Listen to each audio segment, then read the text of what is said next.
Conseil de sécurité tenu par visioconférence est ouverte. L'ordre du jour provisoire de la présente séance est non-prolifération. L'ordre du jour est adopté. Conformément à l'article 37 du règlement intérieur provisoire du Conseil, j'invite le représentant de la République islamique d'Iran à participer à la présente séance. Il en est ainsi décidé. Au nom du Conseil, je souhaite la bienvenue à son Excellence Monsieur Mohamed Javad Zarif, ministre iranien des Affaires étrangères, représenté pour l'instant par son ambassadeur. Conformément à l'article 39 du règlement intérieur provisoire du Conseil, j'invite les intervenants suivants à participer à la présente séance. Madame Rosemary Di Carlo, secrétaire générale adjointe aux affaires politiques et à la consolidation de la paix. Son Excellence Monsieur Olof Skog, chef de la délégation de l'Union européenne auprès des Nations unies. Il en est ainsi décidé. Permettez-moi également de souhaiter chaleureusement la bienvenue au secrétaire général, son Excellence M. Antonio Guterres, qui participe à notre visioconférence de ce matin, et de saluer la participation de son Excellence M. Mike Pompeo, secrétaire d'État des États-Unis d'Amérique. Le Conseil de sécurité va maintenant aborder l'examen du point 2 de l'ordre du jour. J'attire l'attention des membres du Conseil sur le rapport du secrétaire général sur l'application de la résolution 2231 du Conseil de sécurité, publiée sous la cote S 2020-531, et sur le rapport de la commission conjointe au Conseil de sécurité sur l'état d'application des décisions du groupe de travail sur l'approvisionnement et les éventuelles difficultés de mise en œuvre, publié sous la cote S 2020-508. À la présente séance, nous entendrons les exposés de Madame Di Carlo, de son Excellence Monsieur Skog et de son Excellence Monsieur Mark Pekstein de Buitswerve, ambassadeur et représentant permanent de la Belgique auprès de l'Organisation des Nations Unies, qui s'exprimera en sa qualité de facilitateur chargé par le Conseil de sécurité de promouvoir l'application de la résolution 2231. Je donne à présent la parole à Madame Rosemary Di Carlo. Thank you, Mr. President. The Joint Comprehensive Plan of Action, endorsed by Resolution 2231, is a significant achievement of multilateral diplomacy and dialogue. It remains crucial to the global nuclear non-proliferation architecture and to regional and international security. It is therefore regrettable that the future of this agreement is in doubt. The United States withdrew from the agreement in May 2018. Before that date, the International Atomic Energy Agency verified in 11 reports that Iran was complying with its nuclear commitments contained in the plan. As we have said, we regret the U.S. withdrawal from the plan. Reimposition of U.S. national sanctions lifted under the plan, as well as the decision not to extend waivers for the trade in oil with Iran and in all remaining JCPOA originating projects, are contrary to the goals of the JCPOA. These actions have impeded the ability of Iran and other member states to fully implement the plan and the resolution. On 12 March, in a letter to the Secretary General, Iranian Foreign Minister Zarif wrote that U.S. sanctions were constraining his country's response to the COVID-19 pandemic. The Secretary General has appealed for the waiving of sanctions that could undermine a country's capacity to respond to the pandemic. Further, he has expressed concern that the posture of private sector actors seeking to avert risk may continue to impede legitimate humanitarian aid transactions, especially with regard to banking needs. Mr. President, we also regret the steps Iran has taken since July 2019 in response to the U.S. withdrawal from the JCPOA. As a result of these steps, taken under the monitoring of the IAEA, Iran has surpassed JCPOA stipulated limits on uranium enrichment level and on its stockpiles of heavy water and low enriched uranium. Iran has also lifted JCPOA limitations on its nuclear research and development activities. Today, we appeal again to Iran to return to the full implementation of the plan. We also urge Iran to address concerns raised by other states regarding its actions inconsistent with the restrictive measures in Annex B of the resolution. We encourage JCPOA participants to resolve all differences within the dispute resolution mechanism under the plan. We also urge all member states to avoid provocative rhetoric and actions that may have a further negative impact on the JCPOA and regional stability. The full implementation of the plan is key to securing tangible economic benefit to the Iranian people. We are encouraged by the positive developments in Instex, which started to process its first transactions. Mr. President, I will now turn to the Secretary General's 9th report on the implementation of Resolution 2231. As guided by the Security Council, the report focuses on Annex B to the resolution. It also provides findings and recommendations to Council members, as called for in paragraph 7 of the note by the President 2016/44. First, regarding the nuclear-related provisions, we stress that the procurement channel is a vital transparency and confidence-building mechanism. We call on all member states and the private sector to support and use the procurement channel. Further, we regret the 27 May decision of the United States to terminate the sanctions waivers related to the modernization of the Iraq reactor. Exemptions set out in paragraph 2 of Annex B specifically designed to provide for the transfer of such items, material, equipment, goods, and technology required for the nuclear activities of Iran under the plan. Second, regarding the ballistic missile-related provisions, France, Germany, Iran, Israel, the Russian Federation, the United Kingdom, and the United States provided information on Iran's launch of Seymour and Kased space launch vehicles in February and April of this year. The information provided reflects divergent views among those member states as to whether those launches are inconsistent with paragraph 3 of Annex B. Paragraph 3 called upon Iran not to undertake any activity related to ballistic missiles designed to be capable of delivering nuclear weapons, including launches using such ballistic missile technology. Third, on the arms-related restrictions, the Secretariat analyzed 2 U.S. seizures of arms and related material and continued its assessment of the cruise missiles and delta-wing UAVs used in the 2019 attacks on Saudi Arabia.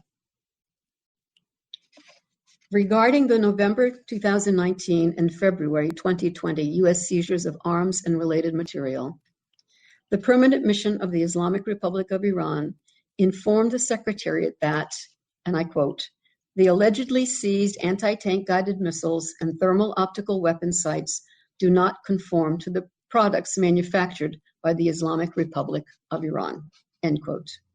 Iran further informed us that similar optical sites claimed to be exported to Iran and later seized in Aden are still in use in different military units.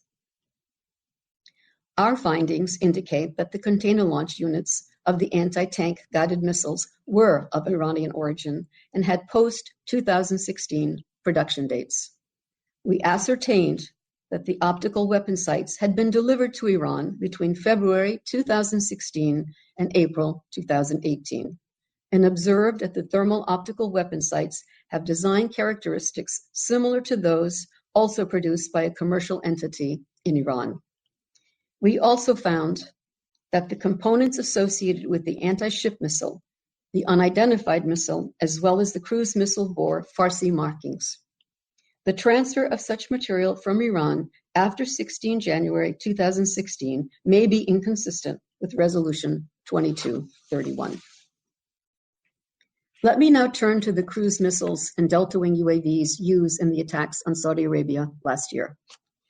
In December 2019, we stated that we had not yet been able to independently corroborate that those weapons and their components were of Iranian origin or transferred from Iran in a manner inconsistent with Resolution 2231. Since then, we have made further progress in our examination of the cruise missiles and delta-wing UAVs used in the attacks. We were able to confirm that some of the components of the delta-wing UAVs, the ignition coils, and the cruise missiles, the pressure sensors of the fuel feed system, had been exported to Iran in 2016 and 2018, respectively. In our analysis, we took note of the feedback from Iran that the concerned pressure transmitter is not a dual-use item to be monitored by the government. We also ascertained that the jet engines and other components of the UAVs and cruise missiles show similarity to known Iranian models or have similar components, that is, the gyroscopes and engines, to an Iranian UAV reportedly recovered in Afghanistan in 2016. Furthermore, the sections of the cruise missiles recovered from the attacks and the sections seized by the United States in November 2019 form part of the same missile system, and it is highly likely that they were produced by the same entity. Finally, some of the items in the two seizures by the United States, a digital air data computer and the model V10 gyroscope, were identical or similar to those found in the debris of the cruise missiles and delta-wing UAVs used in the 2019 attacks on Saudi Arabia. Mr. President, based on these technical findings, while also having taken into account the information provided by Iran, the Secretariat assessed that the examined cruise missiles and delta-wing UAVs and parts thereof used in the attacks on Saudi Arabia were of Iranian origin. Finally, the Secretariat also received information from Australia, Israel, and Saudi Arabia regarding alleged transfers of arms and related material from Iran. We are analyzing these issues, and the Secretary General will report back to the Council, if appropriate, in due course. Mr. President, notwithstanding the current challenges to the JCPOA, it remains the best way to ensure the exclusively peaceful nature of Iran's nuclear program. Its full implementation, as well as faithful adherence to Resolution 2231, is also fundamental to regional stability. Let me conclude by acknowledging the leadership of His Excellency, Mr. Mark Petstein de Butzwever, and his role as the facilitator for the implementation of Resolution 2231, and to assure him, once again, of the Secretariat's full support. I would also like to thank the coordinator of the Procurement Working Group of the Joint Commission for the continued cooperation. Thank you, Mr. President.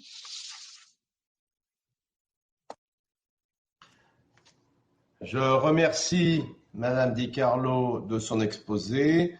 I just want to ask colleagues to check if their mics are closed. Et je vais maintenant donner la parole à Monsieur Mark Petstein de Butzwever en attendant que Monsieur Skog nous rejoigne.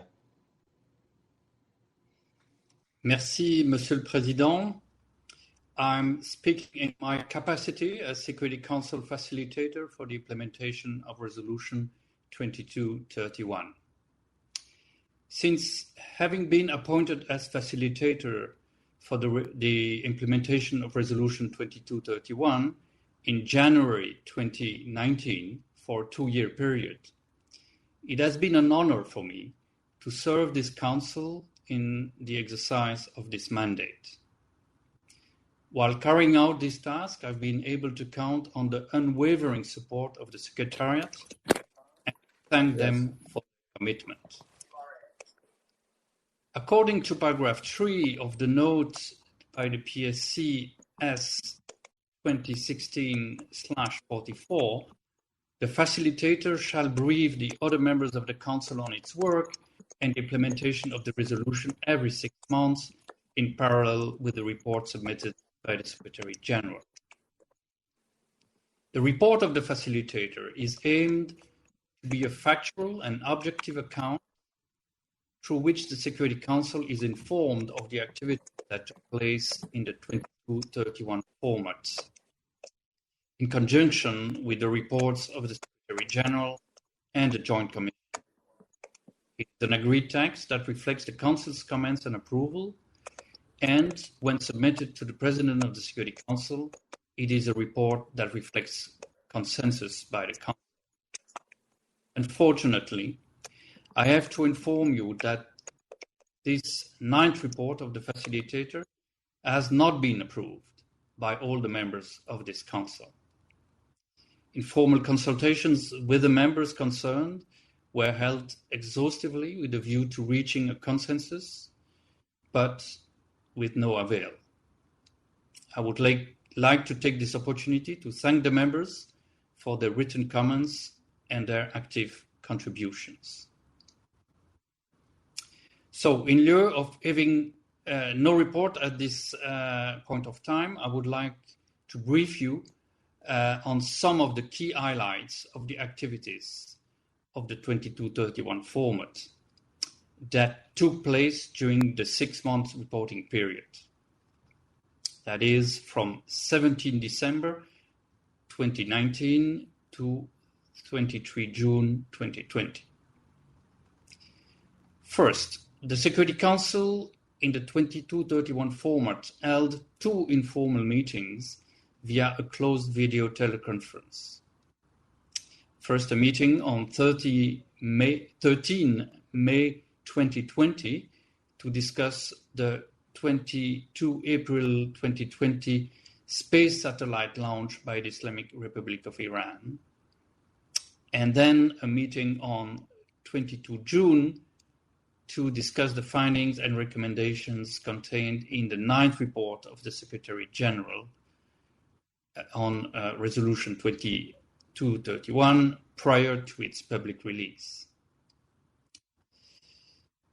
Second, the 2 regular quarterly reports issued by the International Atomic Energy Agency during the last 6 months, in March and June, were also circulated to the 2231 representatives for their information.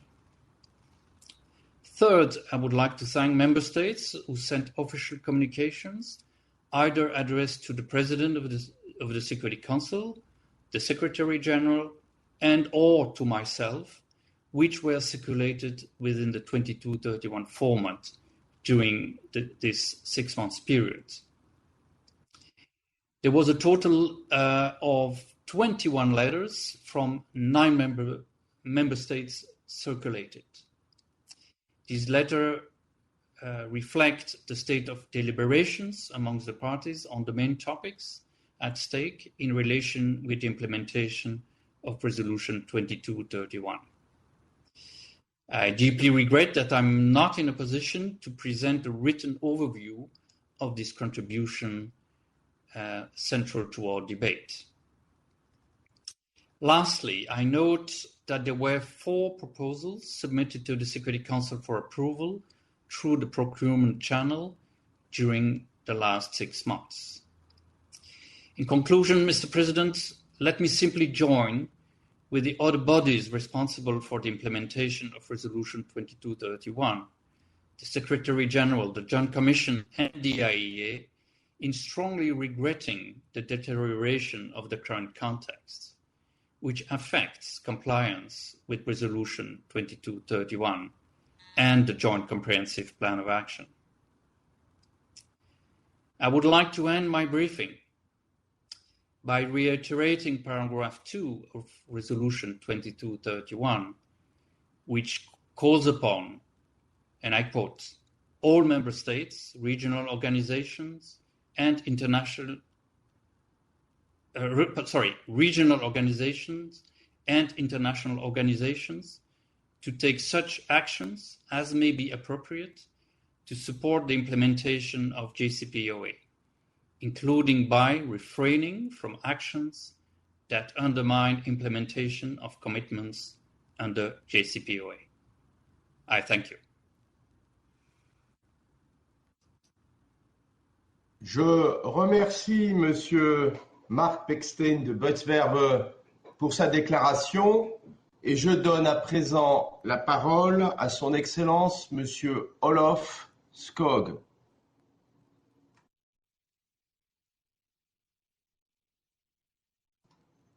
Olof, we don't hear you. Olof, we don't hear you. Thank you, Nicolas. Merci, le Président. Thank you for giving me the floor. I'm honored to address the Security Council today on behalf of the High Representative of the Union for Foreign Affairs and Security Policy, Mr. Josep Borrell, in his capacity as coordinator of the Joint Commission established by the Joint Comprehensive Plan of Action, and will therefore focus my intervention today on that. I'd like also to extend my gratitude to Secretary General Antonio Guterres and His Excellency Mark Pechstein de Butzwerve for serving as facilitator for the implementation of Resolution 2231 for the excellent collaboration over the past months. I'd like to convey my sincere gratitude for the work done by the colleagues in the UN Secretariat, including in relation to the procurement channel and the work to prepare the latest report of the Secretary General on the implementation of Security Council Resolution 2231. Mr. President, nuclear proliferation remains a global threat with potentially worldwide consequences. That is why we have the responsibility as members of the international community to address these challenges jointly for the benefit of world peace and future generations. Only last week, the international community celebrated the anniversary of the signing of the UN Charter. At that time, 75 years ago, the disastrous damage caused by nuclear weapons was fresh in memory. It's in this light and with this memory in mind that we need to view the JCPOA as the key component of the global non-proliferation architecture that helps reduce regional and global security risks. The JCPOA has removed the prospect of a nuclear-armed Iran from the regional security equation. Most importantly, it has done so in a verifiable way, as the agreement provides for an unprecedented amount of IAEA access and monitoring under Iran's Comprehensive Safeguards Agreement and the additional protocol. Thanks to that additional protocol, the IAEA has access in both declared and undeclared sites in Iran, and in key facilities, the IAEA has installed 24/7 online monitoring systems. According to the IAEA's annual safeguards implementation reports, Iran's regular inspections have doubled compared to the period before the JCPOA. In addition, since 2016, Iran consistently holds the highest number of complementary access under the additional protocol. It's important to remember that the additional protocol is implemented by Iran as part of its JCPOA commitments. Therefore, losing the JCPOA would also mean losing the additional protocol, the access rights granted to the IAEA, and accordingly, the additional transparency. Unfortunately, despite all its achievements, the JCPOA has been increasingly challenged. As coordinator of the Joint Commission, we have spared no efforts to engage with all remaining participants and other partners to find solutions within the framework of the JCPOA and to address current difficulties, including matters referred to the Joint Commission for Resolution. Now more than ever, a joined-up international effort is needed to preserve the agreement, an agreement that was endorsed by the international community through the adoption of the Security Council Resolution 2231. I'd also like to reiterate our deep appreciation for the IAEA, which plays a crucial role in monitoring and verifying the entirety of Iran's nuclear program, including Iran's commitments under the JCPOA. We fully support the impartial and technical work carried out by the IAEA, as well as efforts that facilitate the IAEA in carrying out its mandate. I recognize that Iran continued to fully comply with the nuclear-related provisions for 3.5 years, including for 14 months after the United States withdrew from the JCPOA and reimposed unilateral sanctions, which the EU and its member states, as well as the other remaining participants of the JCPOA, continue to deeply regret. However, it is deeply worrying that Iran has decreased its nuclear-related JCPOA commitments. We remain particularly concerned about Iran's continued accumulation of low-enriched uranium in excess of the JCPOA stockpile and enrichment level thresholds, its continued expansion of R&D, the advanced centrifuge, and the enrichment activities in Fordo. These activities are inconsistent with the nuclear-related provisions of the JCPOA. We urge Iran to reverse these activities and return to full implementation of its commitments without delay. At the last Joint Commission meeting on 26 February, the remaining participants in the JCPOA confirmed their determination to pursue all efforts to preserve the agreement. Full and effective implementation by all sides is key. These efforts have continued over the past months, and we remain determined to continue working with the international community to preserve the JCPOA, an important multilateral achievement endorsed by the Security Council Resolution 2231. Mr. President, I would like to recall that the JCPOA is a non-proliferation agreement. Implementation by Iran of its nuclear-related commitments is one essential part of the agreement. Here, the agreement sets strict limitations regarding Iran's access to both plutonium and high-enriched uranium, and establishes a comprehensive monitoring and verification mechanism. The other essential element is the comprehensive lifting of sanctions, promoting and facilitating the normalization of trade and economic relations with Iran. The European Union, for its part, lifted sanctions in line with its JCPOA obligations on implementation day. Today, it remains fully committed to working on the preservation of the agreement, including towards the objective of normalizing the economic and trade relations with Iran. In this spirit, extensive technical support has been provided to set up and operationalize the instrument in support of trade exchanges, INSTEX. Mr. President, I'd like to address the issue of the possible snapback of sanctions in this Council, about which there has been recent speculation. As the High Representative has already said, in May 2018, the US announced that it was ending its participation in the JCPOA. This announcement was confirmed in a presidential memorandum.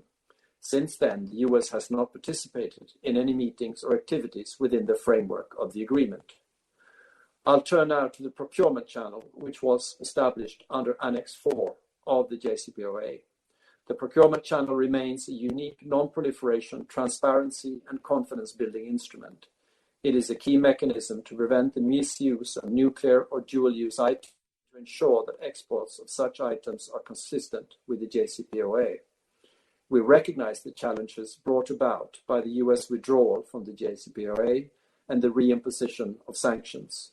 The procurement channel, however, remains a UN Security Council mechanism, and the decision on a proposal for transfer is endorsed by all its 15 members. In the 9th Joint Commission report on the status of the procurement working group's decisions and on any implementation issues submitted to the facilitator on 5th June and subsequently circulated as a document of the Security Council, the remaining participants stated their commitment to continue reviewing proposals in an impartial and independent manner. In this context, it is a positive signal that the channel continues to receive proposals. I expect all Security Council members to continue to support the preservation of the channel in line with Resolution 2231. We also deeply regret the US decision to end the 3 waivers covering the JCPOA nuclear projects in Iran, including the modernization project. These projects, endorsed by the Council, Resolution 2231, serve the non-proliferation interests of all and provide the international community with assurances of the exclusively peaceful and safe nature of Iranian nuclear activities. Mr. President, today, as I've said, I'm focusing my intervention on the JCPOA. Nevertheless, I'm very mindful of a series of events outside the nuclear domain which are increasingly worrying. Finally, I should like to recall that the JCPOA will have its 5th anniversary in 2 weeks. The agreement remains an achievement of multilateral diplomacy. Full implementation of the JCPOA by all sides is crucial. It remains the only tool to provide the international community with the necessary assurances regarding Iran's nuclear program. It is, therefore, essential that we do all we can to preserve it. We should not allow it to be derailed or degraded or to become irreparable, nor should we assume that an opportunity will arise again in the future for the international community to address Iran's nuclear program in such a comprehensive manner. I thank you very much. Je remercie son Excellence, Monsieur Olof Skog, pour son exposé. Je donne maintenant la parole aux membres du Conseil de sécurité. Je donne la parole à son Excellence, Monsieur Mike Pompeo, secrétaire d'État des États-Unis d'Amérique. Secretary Pompeo, you have the floor. Thank you, Nikolai, and thanks for the couple words in English there. I appreciate that. Good morning, everyone. Good to see you, Secretary General. Rosemary, thank you for your comments this morning. I would like to say you made some comments about humanitarian assistance inside of Iran. The United States has tried to facilitate that in light of the COVID issues inside of Iran. Indeed, we offered our own American assistance to the Iranians, which was rejected by them. So to suggest somehow that our sanctions have prevented humanitarian assistance to get into Iran, I think is a misunderstanding of the situation on the ground. Because of the flawed nuclear deal negotiated by the previous American administration, the arms embargo on the world's most heinous terrorist regime is scheduled to expire on October 18th, a mere 4 months from now. 4 months. This chamber has a choice: stand for international peace and security, as the United Nations founders intended, or let the arms embargo on the Islamic Republic of Iran expire, betraying the UN's mission and its finest ideals, which we have all pledged to uphold. If you fail to act, Iran will be free to purchase Russian-made fighter jets that can strike up to 3,000-kilometer radius, putting cities like Riyadh, New Delhi, Rome, and Warsaw in Iranian crosshairs. Iran will be free to upgrade and expand its fleet of submarines to further threaten international shipping and freedom of navigation in the Strait of Hormuz, the Persian Gulf, and the Arabian Sea. Iran will be free to purchase new and advanced technologies for its proxies and partners throughout the Middle East, including Hamas, Hezbollah, and the Houthis. Iran will hold a sword of Damocles over the economic stability of the Middle East, endangering nations like Russia and China that rely on stable energy prices. Iran will be free to become a rogue weapons dealer, supplying arms to fuel conflicts from Venezuela to Syria to the far reaches of Afghanistan. In November of last year, President Rouhani himself said, quote, "When the embargo is lifted next year, we can easily buy and sell weapons." End of quote. We should take him at his word. Iran is not a responsible democracy like Australia or India. We already know that Tehran will do, given the ability to buy more weaponry. Just consider the Secretary General's UNSCR 2231 report that we're discussing today. The report confirmed that weapons used to attack Saudi Arabia in September 2019 were of Iranian origin. The report has also confirmed the weapons interdicted off the coast of Yemen in November of 2019 and February of 2020 were of Iranian origin. Iran is already violating the arms embargo, even before its expiration date. Imagine if Iranian activity were sanctioned, authorized by this group, if the restrictions are lifted. And we don't need the Secretary General's report to see what else the regime is doing. In January, Iran launched an attack on the coalition forces in Iraq with its own advanced missiles. Iran, even as we sit here today, supplies Shia militia groups like Kataib Hezbollah, groups which have launched dozens of rocket attacks since the fall of last year against U.S. and coalition forces, fighting the important continued campaign against Daesh. Iran unleashes ship mining attacks on commercial vessels in the Gulf of Oman, as it did in May and June of last year. Nearly all countries have arms. Mature nations use them for defensive purposes and to promote stability, but not the Islamic Republic of Iran. Don't just take it from me or from the United States. Listen to countries in the region, from Israel to the Gulf. Countries in the Middle East who are most exposed to Iran's predations are speaking with a single voice. Extend the arms embargo. This council has a responsibility to listen to them. The United States' overwhelming preference is to work with this council to extend the arms embargo to protect human life, to protect our national security, and to protect yours. We've imposed arms restrictions on Tehran in various forms for 13 years, and with good reason, and to substantial effect.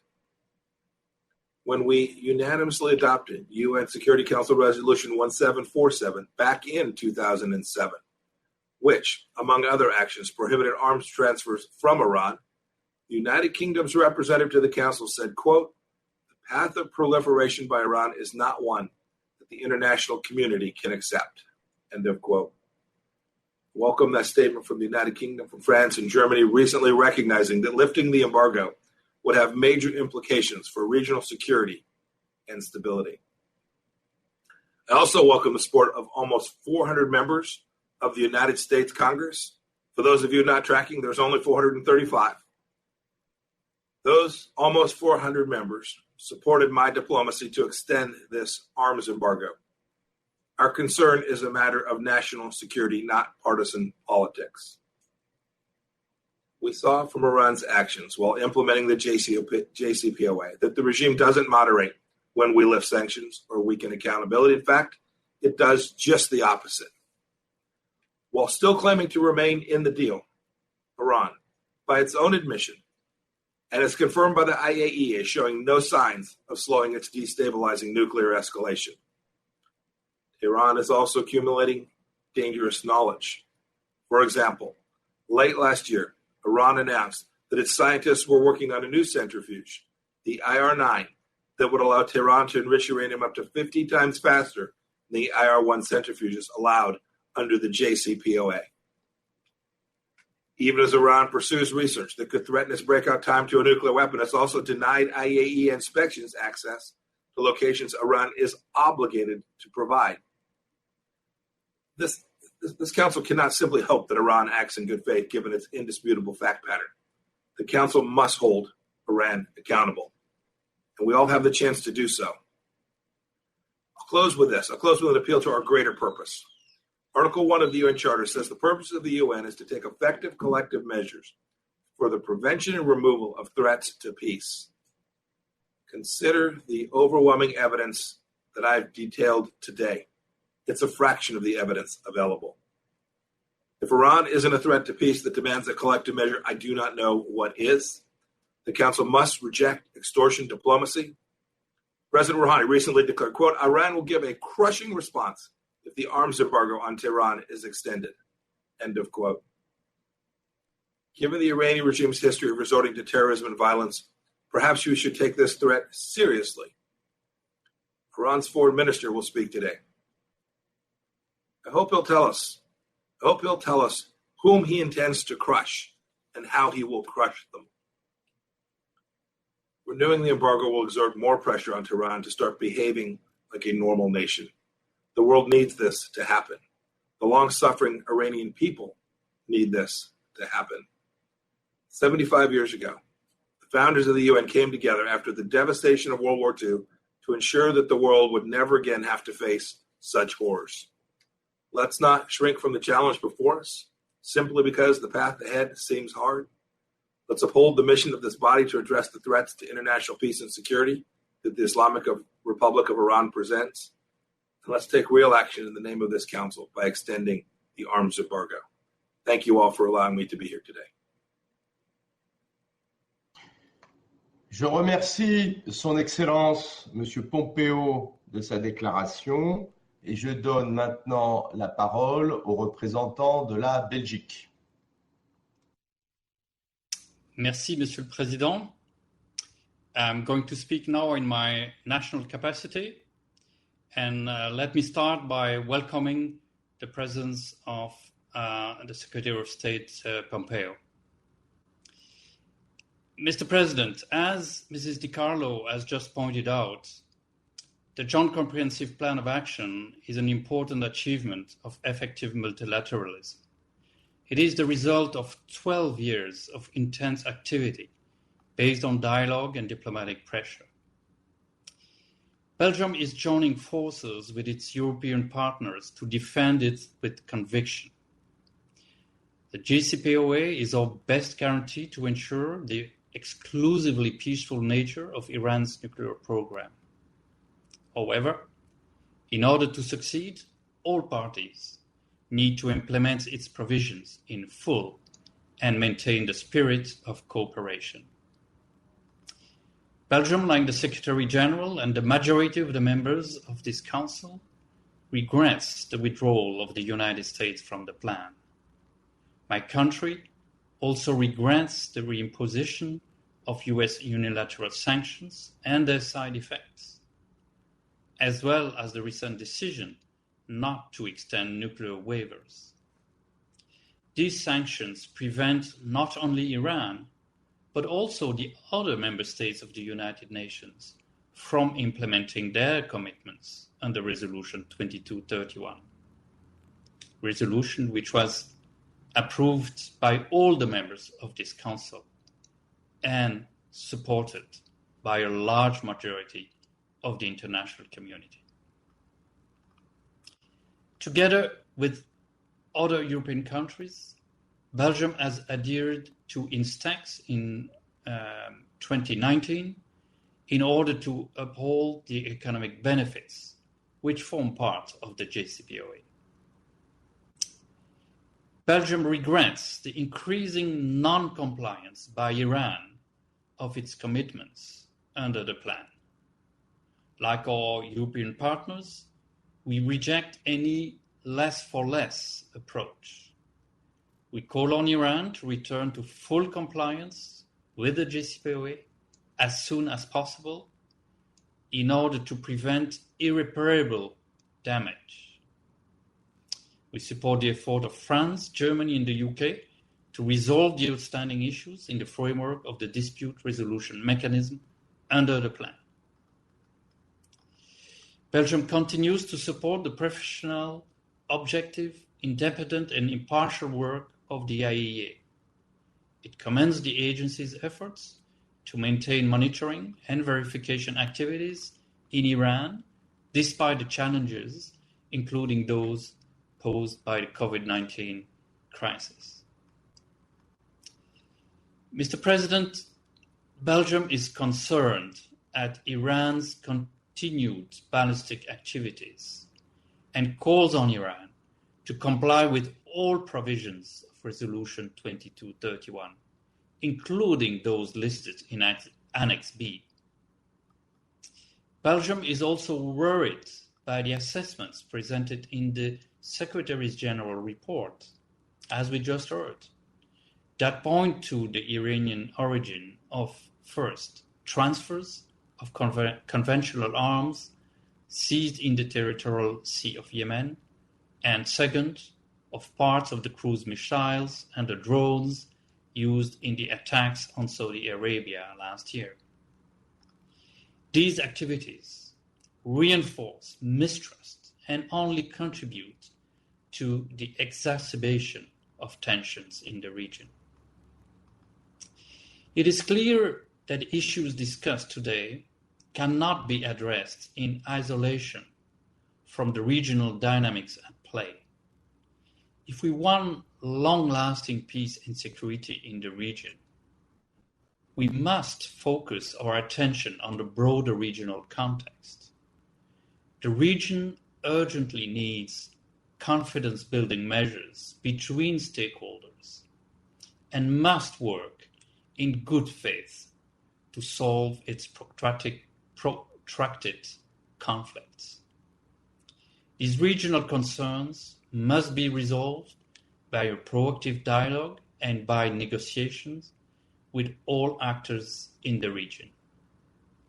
All relevant resolutions of this Council must also be observed. Mr. President, Belgium calls on all stakeholders to exercise restraint.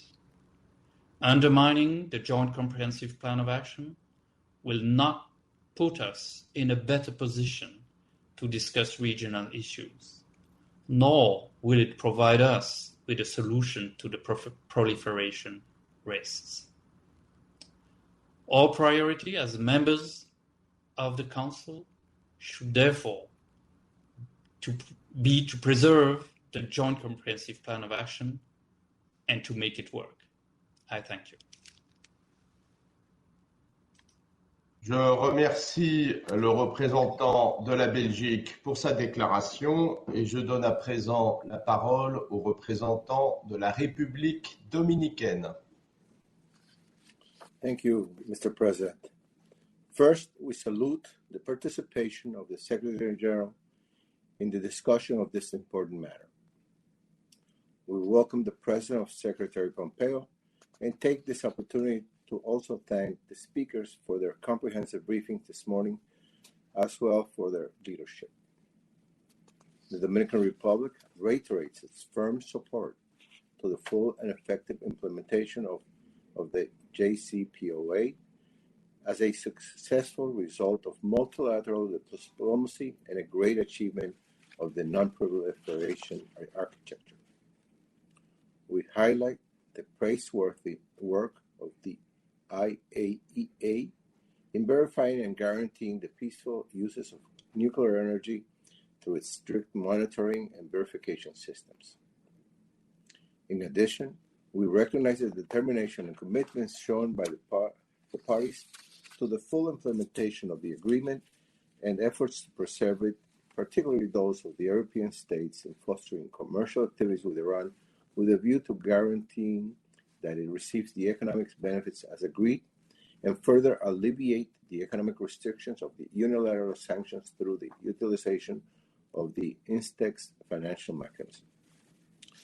We also condemn the recent request for the utilization of the procurement channel by some states and encourage its continued utilization and full support as the confidence building and transparency mechanism. On another aspect, we believe that the JCPOA is under great pressure, and the actions undertaken by some parties might significantly undermine the agreement. In this sense, we regret the message taken by Iran to decrease some of its nuclear-related commitments as a result of the withdrawal of the United States from the plan.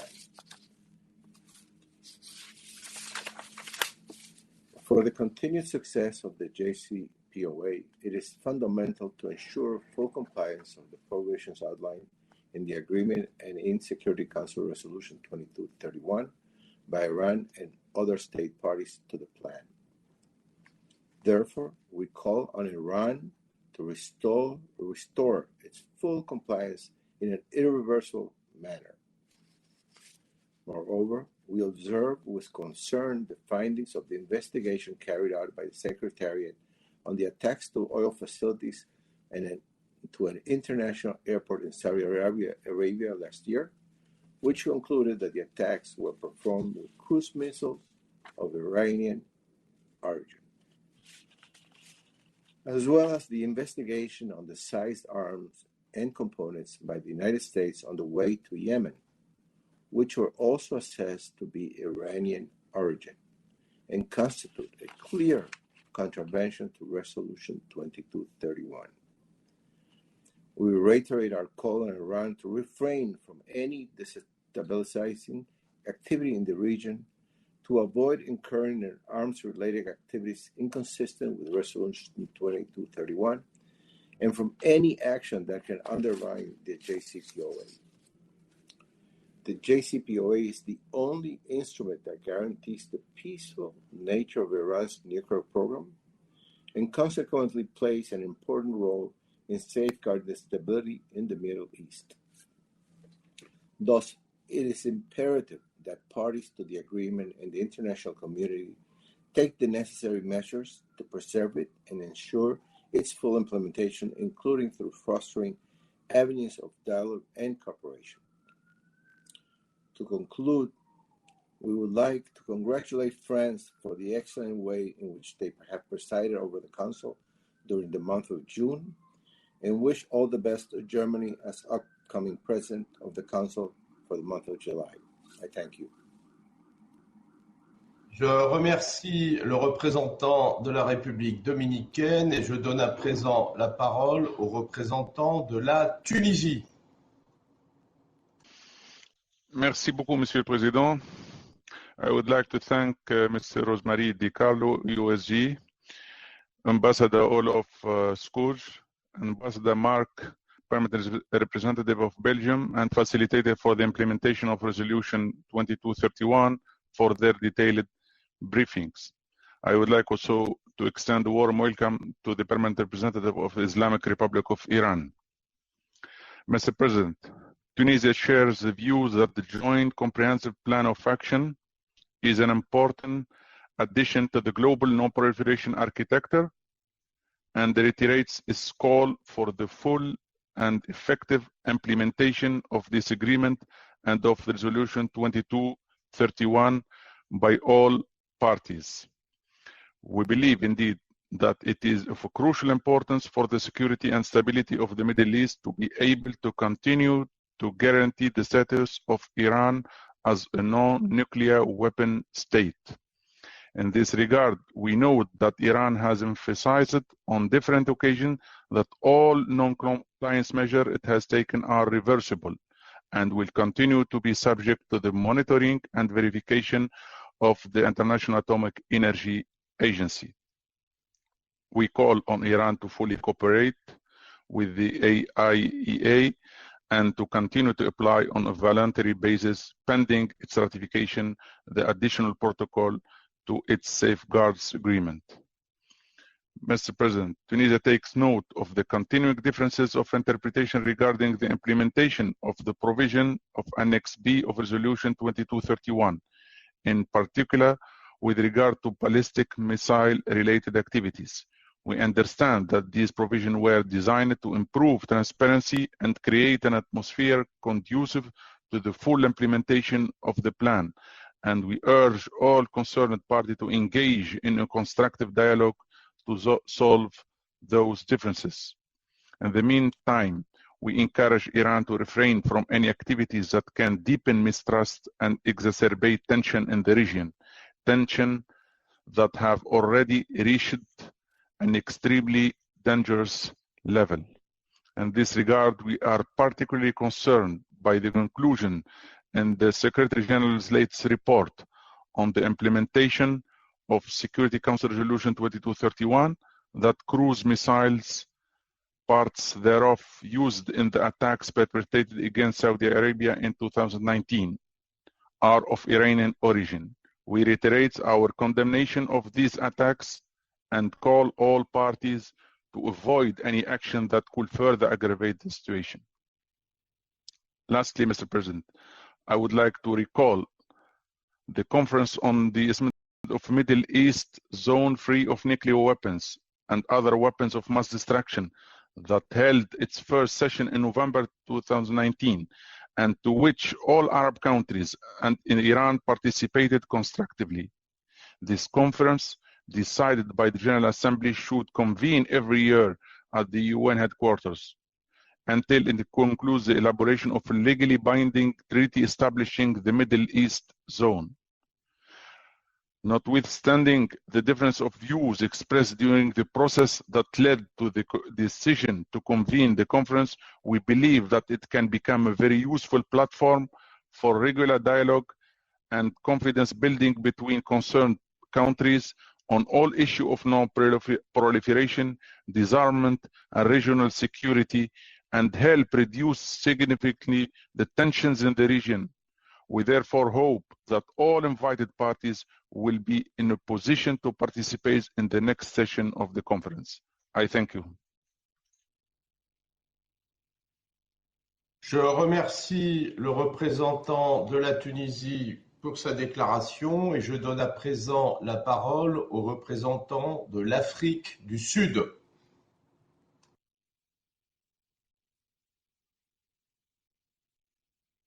Jerry, we don't hear you. Jerry. Mike, your mic. Yeah. Mr. President, we thank the briefers for their extensive and valuable information.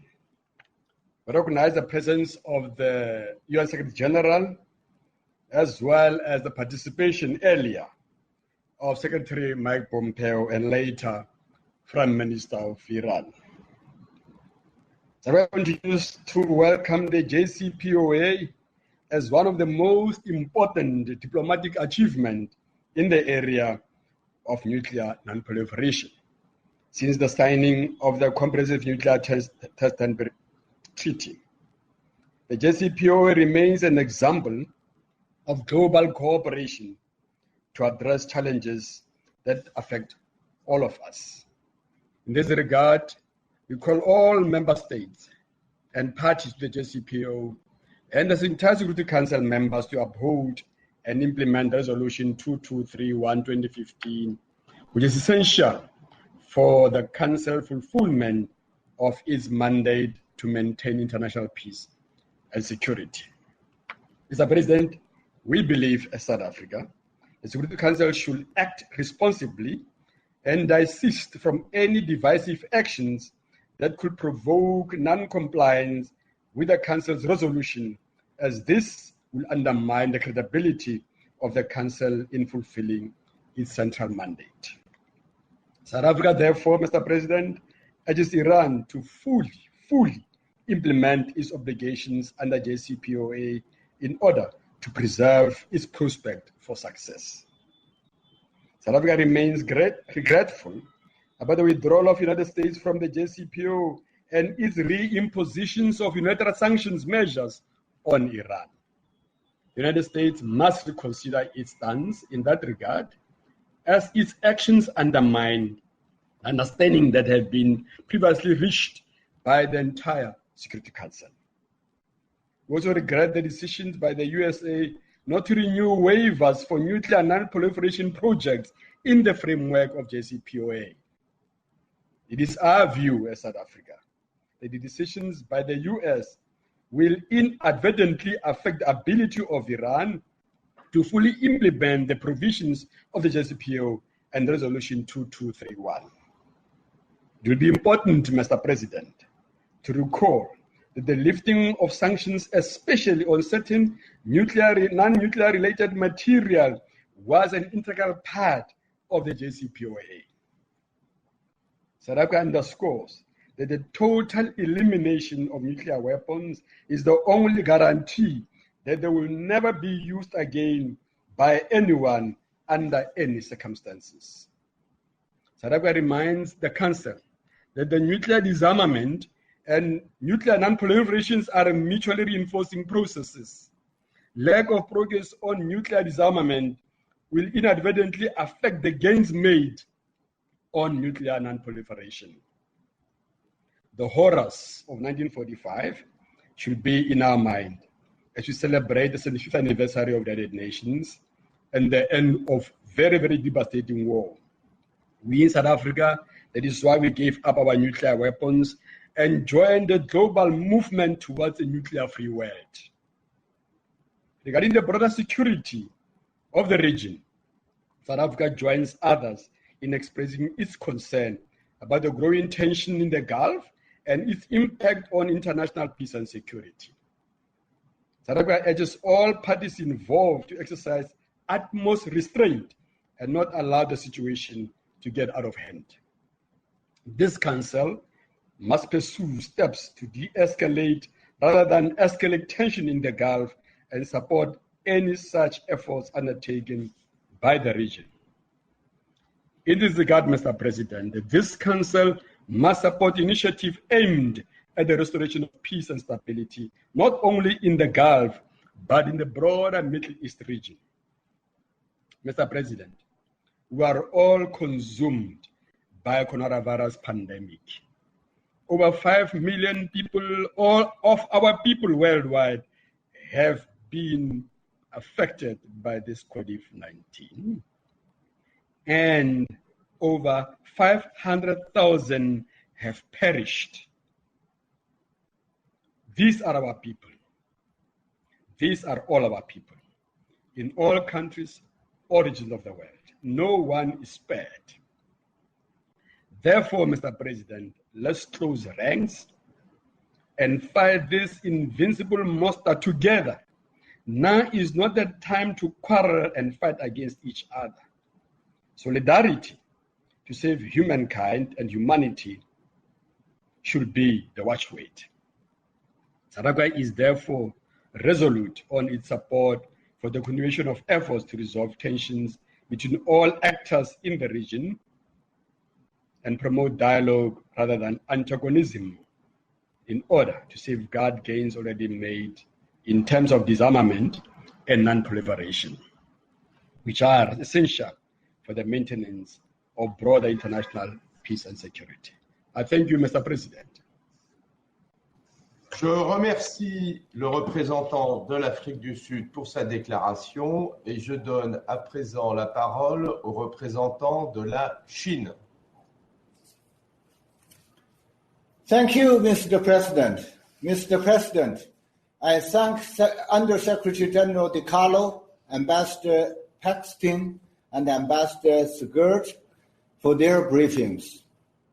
The JCPOA is an important multilateral agreement endorsed by Resolution 2231. It's legally binding and should be effectively implemented. Earlier this month, Chinese State Councilor and Foreign Minister Wang Yi clearly stated China's position on the Iranian nuclear issue in his letter to Secretary General Guterres and the President of the Security Council. Preserving the JCPOA is conducive to safeguarding multilateralism, the international order based on international law, the international non-proliferation regime, and peace and stability in the Middle East. The root cause of current crisis is the U.S. withdrawal from the JCPOA and its unilateral sanctions against Iran. As stated in Secretary General's report, these actions continue to be contrary to the goals set out in the JCPOA and Resolution 2231. The U.S. has decided to end the sanctions waiver to nuclear projects under the agreement and pushed for extension of arms embargo on Iran. This has again undermined the joint efforts to preserve the JCPOA. We urge the U.S. to stop its illegal unilateral sanctions and long-arm jurisdiction and return to the right track of observing the JCPOA and Resolution 2231. China opposes the U.S. push for extending arms embargo on Iran. All provisions of Resolution 2231 should be implemented, including arrangements on arms-related restrictive measures. Having quit the JCPOA, the U.S. is no longer a participant and has no right to trigger snapback at the Security Council. The Iranian nuclear issue is at a critical stage. The full and effective implementation of the JCPOA is the only right way forward. Iran's reduction of its commitment under the JCPOA is a result of the U.S. maximum pressure. Relevant parties should exercise restraint, resolve differences through consultations in the Joint Commission, and refrain from taking steps that might complicate the situation. China disapproves of the recent resolution of IAEA's Board of Governors on Iran's safeguards. We call on all parties to pay due attention to Iran's readiness for continued cooperation with the agency and to find the solutions at an early date. The Iranian nuclear issue concerns the peace and the stability in the Middle East. Maintaining the JCPOA is in the interests of all parties. Regional countries should resolve disputes through dialogue and negotiation. countries outside the region should inject positive energy into the region's peace and stability. All parties should work constructively to de-escalate the situation and promote settlement of hotspot issues in the region. Mr. President, the Secretary General's report underlines the importance of safeguarding the JCPOA and calls upon member states to avoid provocative rhetoric and the actions. We welcome the report. We also welcome the participation of the Secretary General in today's meeting. The report welcomes the positive development in the INSTEX, encourages member states to fully support and utilize the procurement channel, and supports member states' trade and economic relations with Iran, especially during the COVID-19 pandemic. China appreciates that.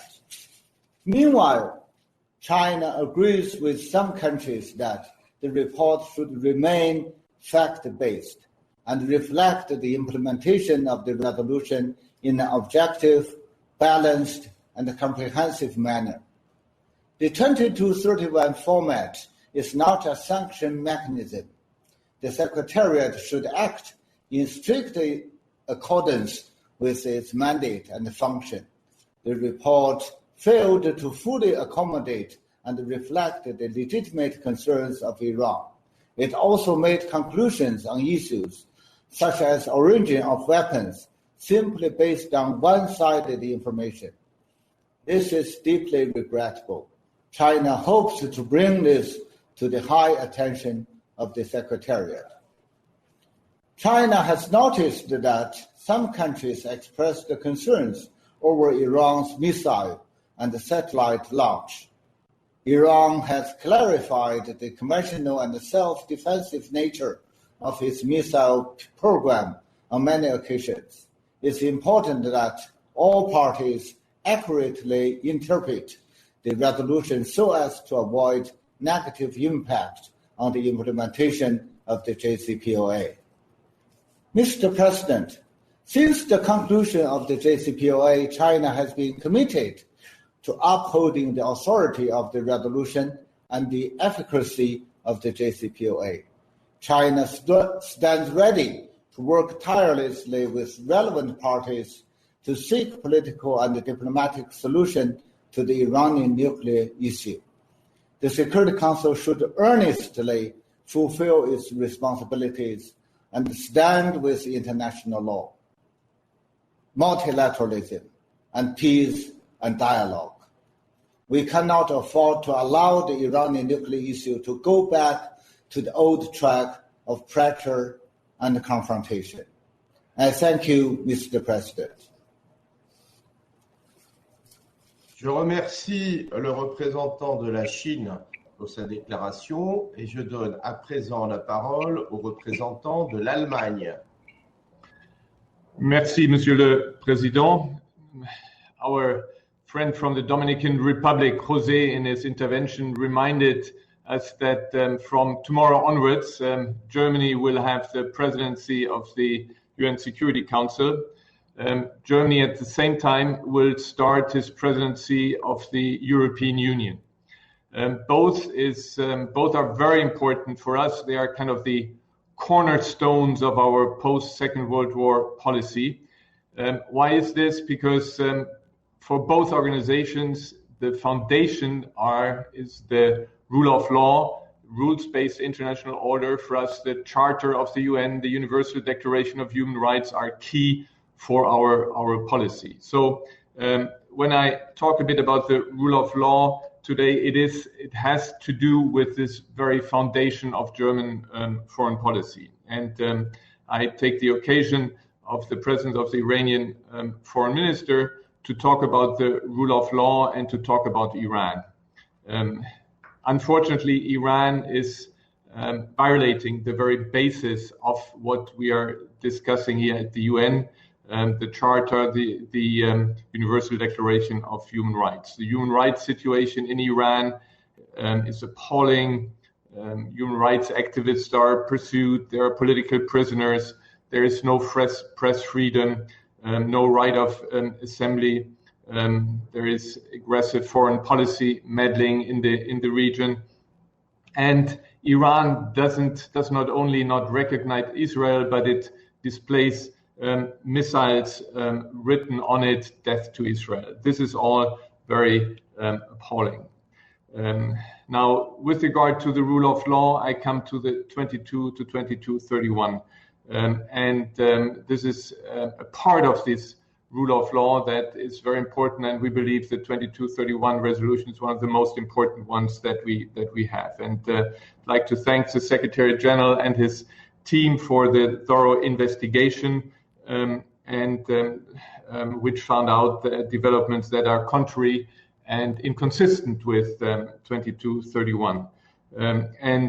To respond to a colleague from China, we believe that the Secretariat is absolutely mandated to pursue this work. The Secretary General is it has the task to combat threats or peace and security, and therefore has to do everything to preserve this. With regard to the position on 2231, Germany would like to align itself with what UK and France, as other E3 members, are going to say. I would also, since China also is a signatory, I would also align myself what my Chinese colleague just said about the snapback mechanism. The overarching goal for us is the preservation and the continuation, the full implementation of Resolution 2231 of the JCPOA. The JCPOA, which has been described in some media as a masterpiece of diplomacy. And thanks to the JCPOA, it was possible to have Iran step back from its moves towards the acquisition of a nuclear bomb. It is very unfortunate that the United States left the JCPOA, and by doing this, leaving, actually violating international law, because the JCPOA is enshrined in a binding resolution in Resolution 2231. We are very concerned that now we see Iran stepping away from the JCPOA. It was highlighted in the report. Thank you very much, Rosemary DiCarlo, for your report, where you clearly indicated where Iran is stepping back from JCPOA. I mean, to use maybe a picture for this, now that when you have a traffic light and somebody runs a red light and violating international law, this is no justification for another driver also to run a red light and to violate international law. So Iran should engage constructively with the remaining JCPOA signatures. We have, as an E3, because of these violations by Iran, have invoked the dispute resolution mechanism, a measure within the framework of the JCPOA. Just as we fully uphold our commitments as an E3, and we even go beyond our commitments when it comes to the INSTEX mechanism, we are concerned about the US not only leaving the JCPOA, but also ending the waivers for key JCPOA projects. We, the E3 Germany, we remain committed to these projects, including the ARAC modernization project. We are concerned about Iran, about the missile activities that are reported in the Secretary General's paper. They're inconsistent with Resolution 2231. As E3, we have informed the Secretary General, we have informed the Security Council about those violations. On the conventional arms embargo, we share the concerns on the implications of the expiration of these limitations. On the other hand, we remind that the MTCR listed items, these sanctions remain in place.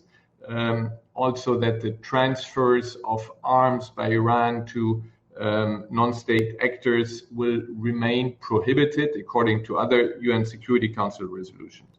And we think we can build on these discussions on and consider how best to address the expiry of arms embargo. We are ready to engage with the JCPOA members and also with UNSC members how best to do that. Again, let me finish and reminding that we just celebrated the 75th anniversary of the United Nations Charter. This is the basis for our rules-based international order. Multilateralism is about commitments and reliability, and I would like to appeal to everybody to return to 2231 and to the JCPOA and implement it. Thank you.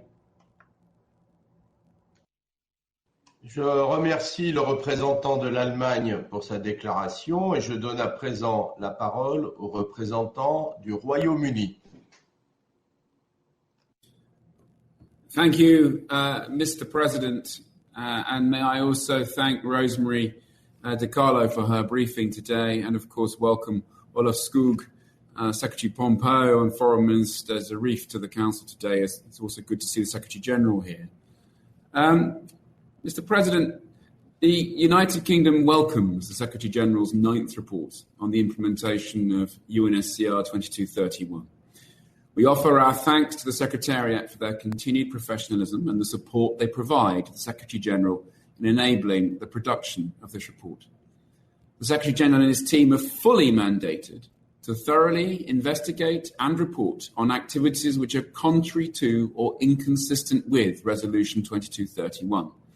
And we support the findings set out in this impartial and professional report.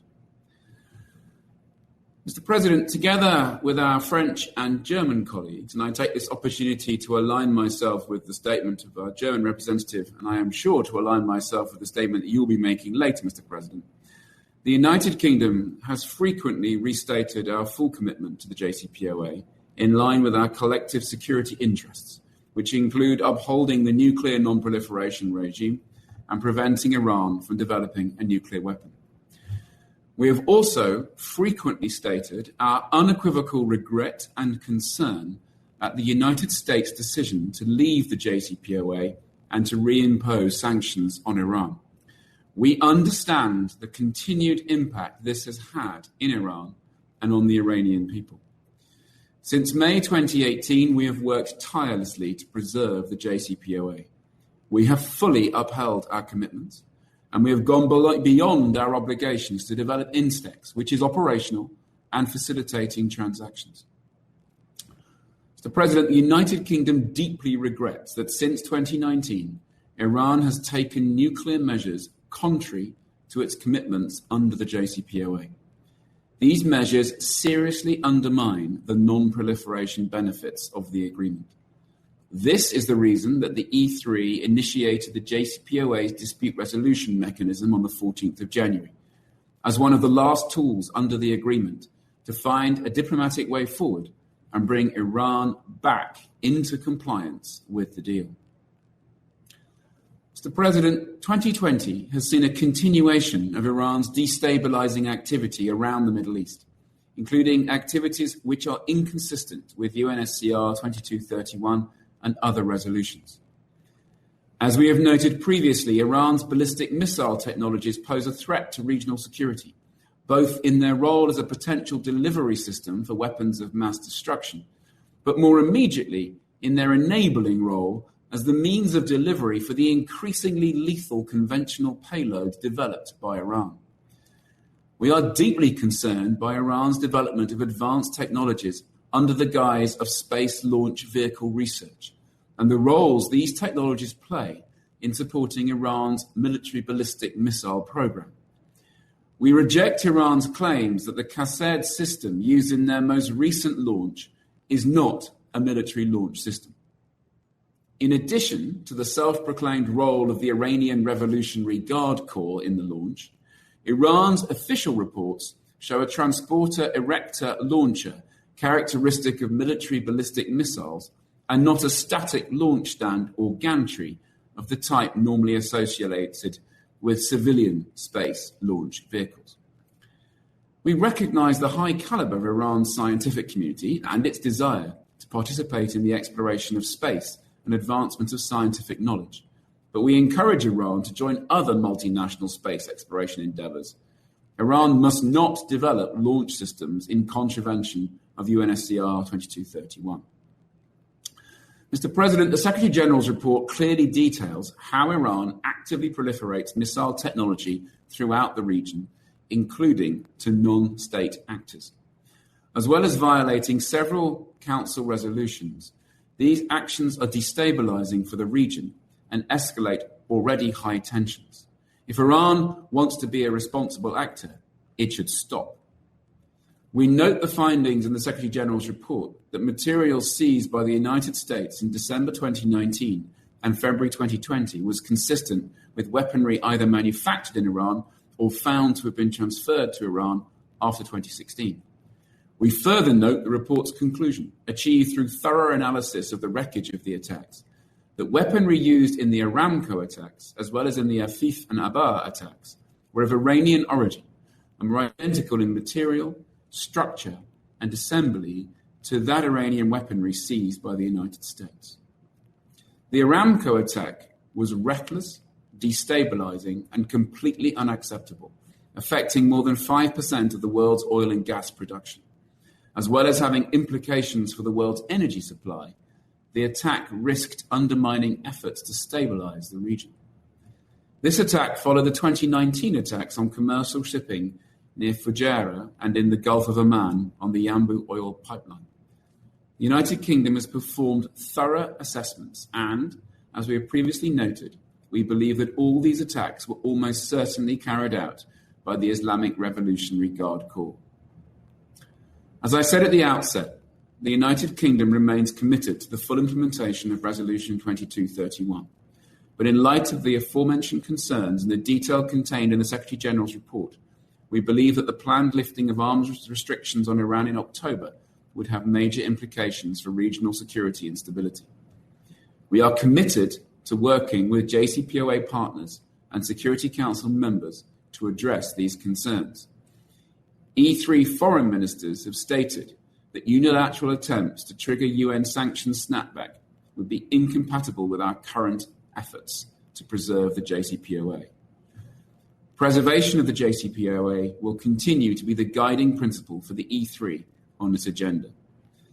This is because we believe, in the absence of a viable alternative, that the agreement provides the best means of achieving our shared objectives on regional security and stability, upholding the nuclear non-proliferation regime, and ensuring the continued authority and integrity of the Security Council. Thank you, Mr. President. Je remercie le représentant du Royaume-Uni pour sa déclaration et je donne à présent la parole au représentant de l'Estonie. Merci, Monsieur le Président. I thank all briefers this morning for their statements and for their hard work in carrying out their respective functions. Allow me to thank also the Secretary General and the Secretariat team for their continued professionalism by providing a well-researched and comprehensive report. I will start by expressing Estonia's support to the Joint Comprehensive Plan of Action. The JCPOA is a key element in global nuclear non-proliferation architecture and crucial for regional and wider international security. As the JCPOA is currently the only assurance for the international community regarding Iran's nuclear program, we do not want to see it collapse. Nevertheless, Iran's announcement in May 2019 to reduce its nuclear-related commitments under the plan and the following steps taken are extremely concerning and worrisome, as they indicate a serious threat of nuclear proliferation.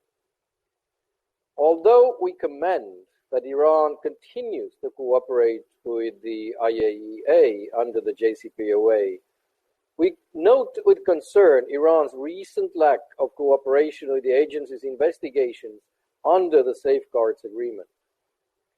Since cooperation with the IAEA is crucial in order to provide necessary assurances of the absence of undeclared nuclear material and activities, Estonia supported the resolution adopted at the latest IAEA Board of Governors meeting. Estonia welcomes our European partners' efforts to address and find a viable solution to the issues of non-compliance of the JCPOA within its framework, and note the triggering of the dispute resolution mechanism by France, Germany, and the United Kingdom in January this year. We hope that other participants of the JCPOA engage constructively and substantively in this process. The preservation and full implementation of the JCPOA also includes the compliance with all the provisions of the Security Council Resolution 2231, including the restrictive measures set out in Annex B of the resolution. The Secretary General's report outlines Iran's continued non-compliance with several of the provisions in regards to its ballistic missile-related activities and transfer of various arms to other actors in the Middle East. The report gives, therefore, rise to serious concerns. The Secretary General's report offers a detailed examination of the weapons seized by the United States in November 2019 and February 2020, and concludes that they were of Iranian origin and may have been transferred in a manner inconsistent with Resolution 2231. Moreover, some of the items were similar or identical to those used in the attacks against Saudi Arabia's oil facilities and its international airport. We also note with concern the information provided in the report regarding the launches by Iran of space launch vehicles in 2 instances. In undertaking such activity, Iran is not providing confidence that it is not developing technology capable of serving as a means of delivery of nuclear weapons. Such weapons for proliferation activities have a highly destabilizing effect to the region and only feed into the escalation of tensions. These very concerning activities do not lend any support to the planned expiry of the conventional arms restrictions this October as established by Resolution 2231. To conclude, Estonia calls all parties to remain committed to the full and effective implementation of the JCPOA and of the Resolution 2231. It is our common responsibility as members of the international community to work together to preserve the nuclear agreement and reach a diplomatic settlement through constructive dialogue and in good faith. We fully support efforts that are conducive to international peace and security. Merci, Monsieur le Président. Je remercie le représentant de l'Estonie pour sa déclaration et je donne. We want to welcome His Excellency Mr. Mohammad Abul Sharif, Minister of Foreign Affairs of Iran, to the meeting. Mr. President, over the recent months, we have witnessed with deep concern that tension and mistrust continue to build up in the region regarding the implementation of JCPOA and the Resolution 2231. More than ever, it is important that the current situation must be diffused to maintain peace and security in the region. In this regard, we would like to highlight the following points. First, we take note of the 9th report of the Secretary General on the implementation of Resolution 2231. We stress that restriction and control measures under the Resolution 2231 are to promote the full compliance and implementation of the JCPOA. Second, we would like to reaffirm our consistent position of supporting disarmament and non-proliferation of weapons of mass destruction, including nuclear weapons. We also respect the right of the country to use nuclear energy for peaceful purposes, in accordance with the international law and their obligation under the Non-proliferation Treaty. Third, we support measures of resolving all issues through dialogue, negotiation, in accordance with international law. We therefore support the implementation of Resolution 2231, with its aim to promote the compliance and implementation of the JCPOA. We call all relevant parties to continue dialogue and negotiation to resolve differences and fully implement Resolution 2231 and the JCPOA. It is important for all parties to exercise restraints and refrain from any action that could exacerbate the situation, erode trust, and escalate tensions. In conclusion, peace and security in the Middle East will reverberate far beyond the region. Therefore, it is necessary for the United Nations Security Council to carefully consider every issue related to the Resolution 2231. Members of the United Nations Security Council should actively be engaged in the discussion so as to create the environment of cooperation and dialogue amongst parties in the implementation of Resolution 2231 and the JCPOA.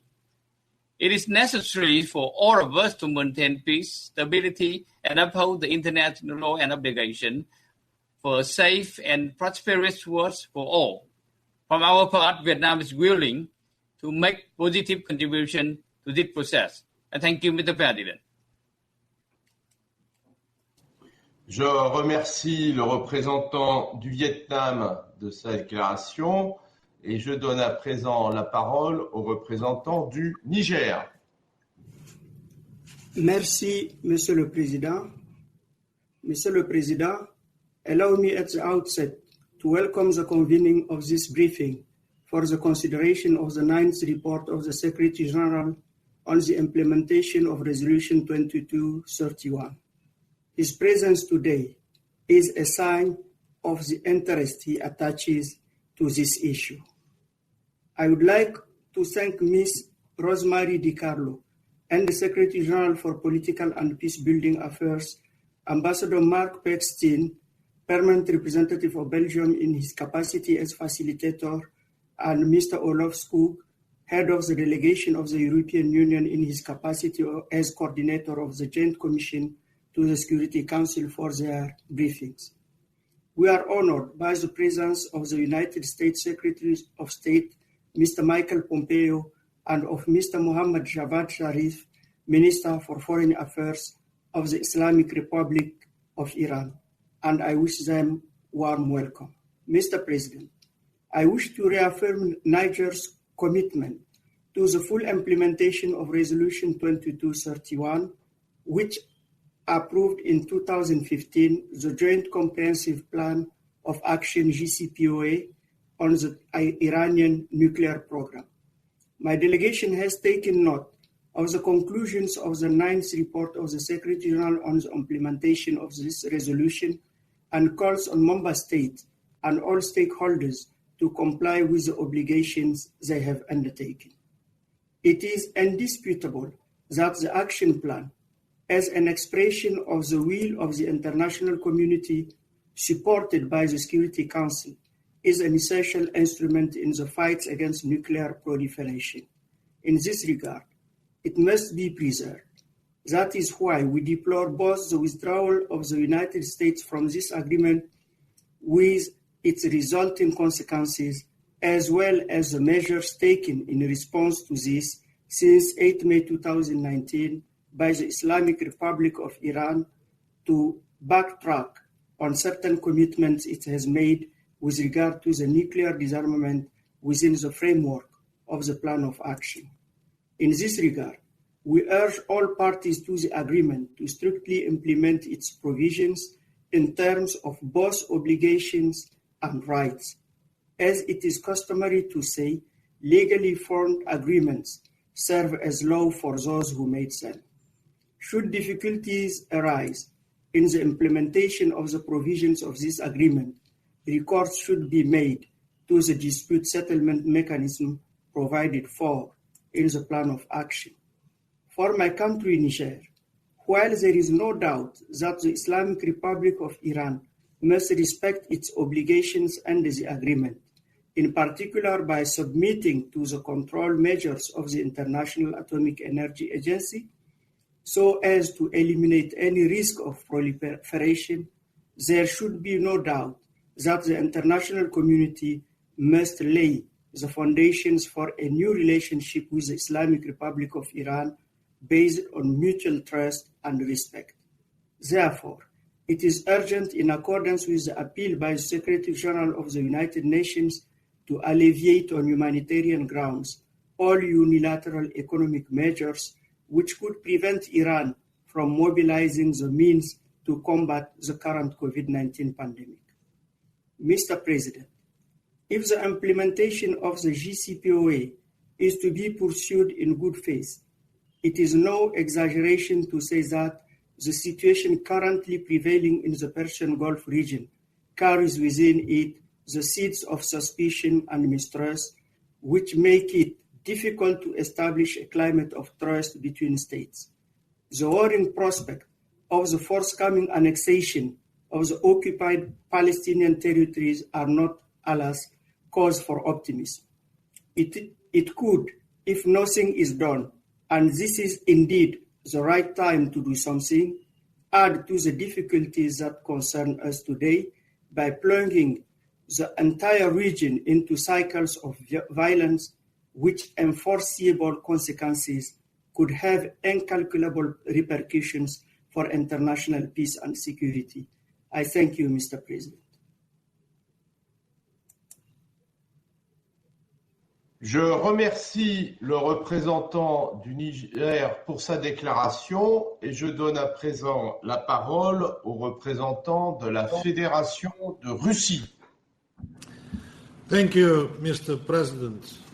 Mr. President, we welcome the participation in today's meeting of the Secretary General, and I welcome in particular Minister Zarif, who is with us now. I would have welcomed the participation of Secretary of State, but he is no longer with us. I understand he has a very busy schedule, but we regret that he didn't choose to listen to council members, at least some of them. But more than that, we regret that in his statement, I didn't, at least myself, I didn't hear a single time, a single word, dialogue or cooperation. Mr. President, I would like to thank Ms. Rosemary DiCarlo for presenting the report of the Secretary General on the implementation of the Security Council Resolution 2231. We also welcome the contribution of the permanent representative of Belgium, a Security Council facilitator, to its implementation.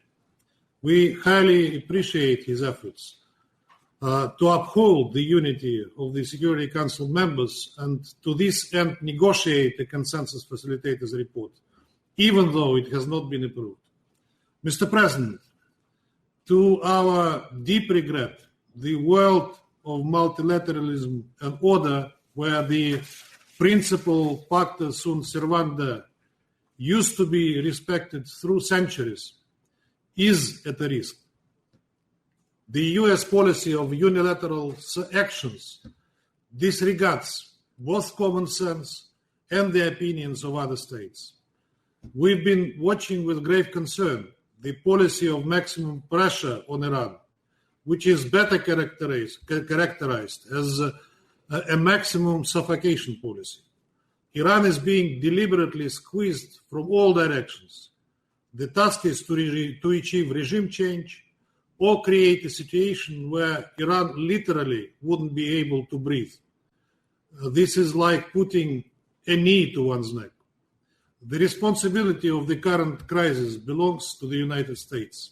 2 years ago, it intentionally started to undermine the carefully balanced and calibrated agreement of 2015, which both the Resolution 2231 and the JCPOA constituted an inseparable package deal. Despite the fact that Security Council resolutions are a part of international law and must be implemented by all member states, the US officially pulled out from its Resolution 2231 and JCPOA obligations, closed the door behind, and engaged in unilateral pressure by reimposing and reinforcing national sanctions against Iran, which are contrary to the aims of both the JCPOA and Resolution 2231. Such actions eliminate any incentives for Tehran to comply with their provisions. Still, Iran continued to uphold its obligations under JCPOA.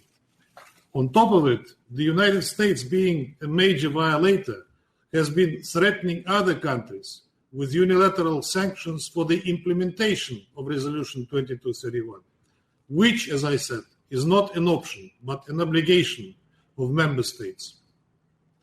Mr. President, the road to JCPOA was very bumpy.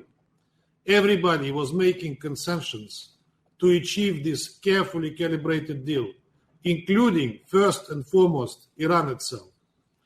The whole world was celebrating this unique achievement and the system of checks and balances, of which temporary arms embargo, arms restrictions on Iran, were only one element. It was introduced with clear and unequivocal understanding that it will expire on October 18, 2020, provided Iran sticks to its obligations under the JCPOA. And Iran honored its commitment, despite 2 years of continued US threats and sanctions. But today we see that the US appeals to the authority of the Security Council to demonstrate unity of vision and adopt a new arms embargo resolution against Iran. We explained in detail our position in this regard in the letter of Minister Sergei Lavrov to the President of the Security Council of May 27, 2020, which was distributed in the Council. We cannot accept an attempt to get a blessing for the US-designed maximum pressure policy through the Security Council and to legitimize it. We have a special mandate and responsibility here to protect the legitimate interests of all states and maintain international peace and security. The logic of US draft that was presented is to impose a full-scale blockade on Iran by all means possible. It is obvious that the ultimate goal is to antagonize Iran and to push it to radical retaliation, which will become an invitation for further sanctions. What we get in the end is an uncontrollable escalation, a destabilized region, and lasting implications for international peace and security. Is this the remedy to resolve the current crisis we are looking for? Making Iran a scapegoat for everything that is happening in the region is a seemingly easy approach, but simplifying things, coming to easy but questionable and arguable solutions, to which I think we are all unfortunately accustomed, is not a magic solution to the problems the region is facing. Moreover, this simplistic approach does not bring us closer to solutions. It only complicates problems. We would like to reiterate that there are neither legal nor other grounds to raise this issue of arms embargo in the Security Council. The approval-based procedures for transfer of armaments to and from Iran have been designed as temporary measure, and their extension after 18 October 2020 has never been either envisaged or discussed. Given all this, it would be at least naive to suggest that there can be a room for engaging the Security Council on this issue. Brian Hook, the US Special Representative on Iran, chose to accuse Russia and China in engaging in anti-utopia in our positions on Iran. I don't know what prompted him to come to such escapades and what exactly he meant by that. Maybe he has just finished reading George Orwell or Ray Bradbury or Aldous Huxley or some Russian anti-utopia writers, which we have plenty, by the way. But if we take it as a statement, then I'm compelled to say that Russia in particular is engaging in anti-utopia because US is engaging in utopia. We said from day one that the US draft on Iran's embargo is a utopia. It will not fly, and it is not a basis for any negotiations. During these 2 years, the US was trying in vain to prove to us that Iran was violating its commitments under the JCPOA. In fact, the only moves that Iran was making were aimed at to show its frustration with US provocative actions. But even those moves, strictly speaking, did not violate the JCPOA. In this regard, we would like to express our profound disappointment with the 9th report of the Secretary General on the implementation of Resolution 2231. It clearly fails to meet the high standards of impartiality that are expected to be observed in such documents. The Secretariat has never been mandated with investigative tasks, including at invitation of individual states. The Security Council has been effectively kept in the dark about these activities, being faced and presented with ready-made judgments. The group that conducted those investigations has neither attributive or prosecutorial mandates.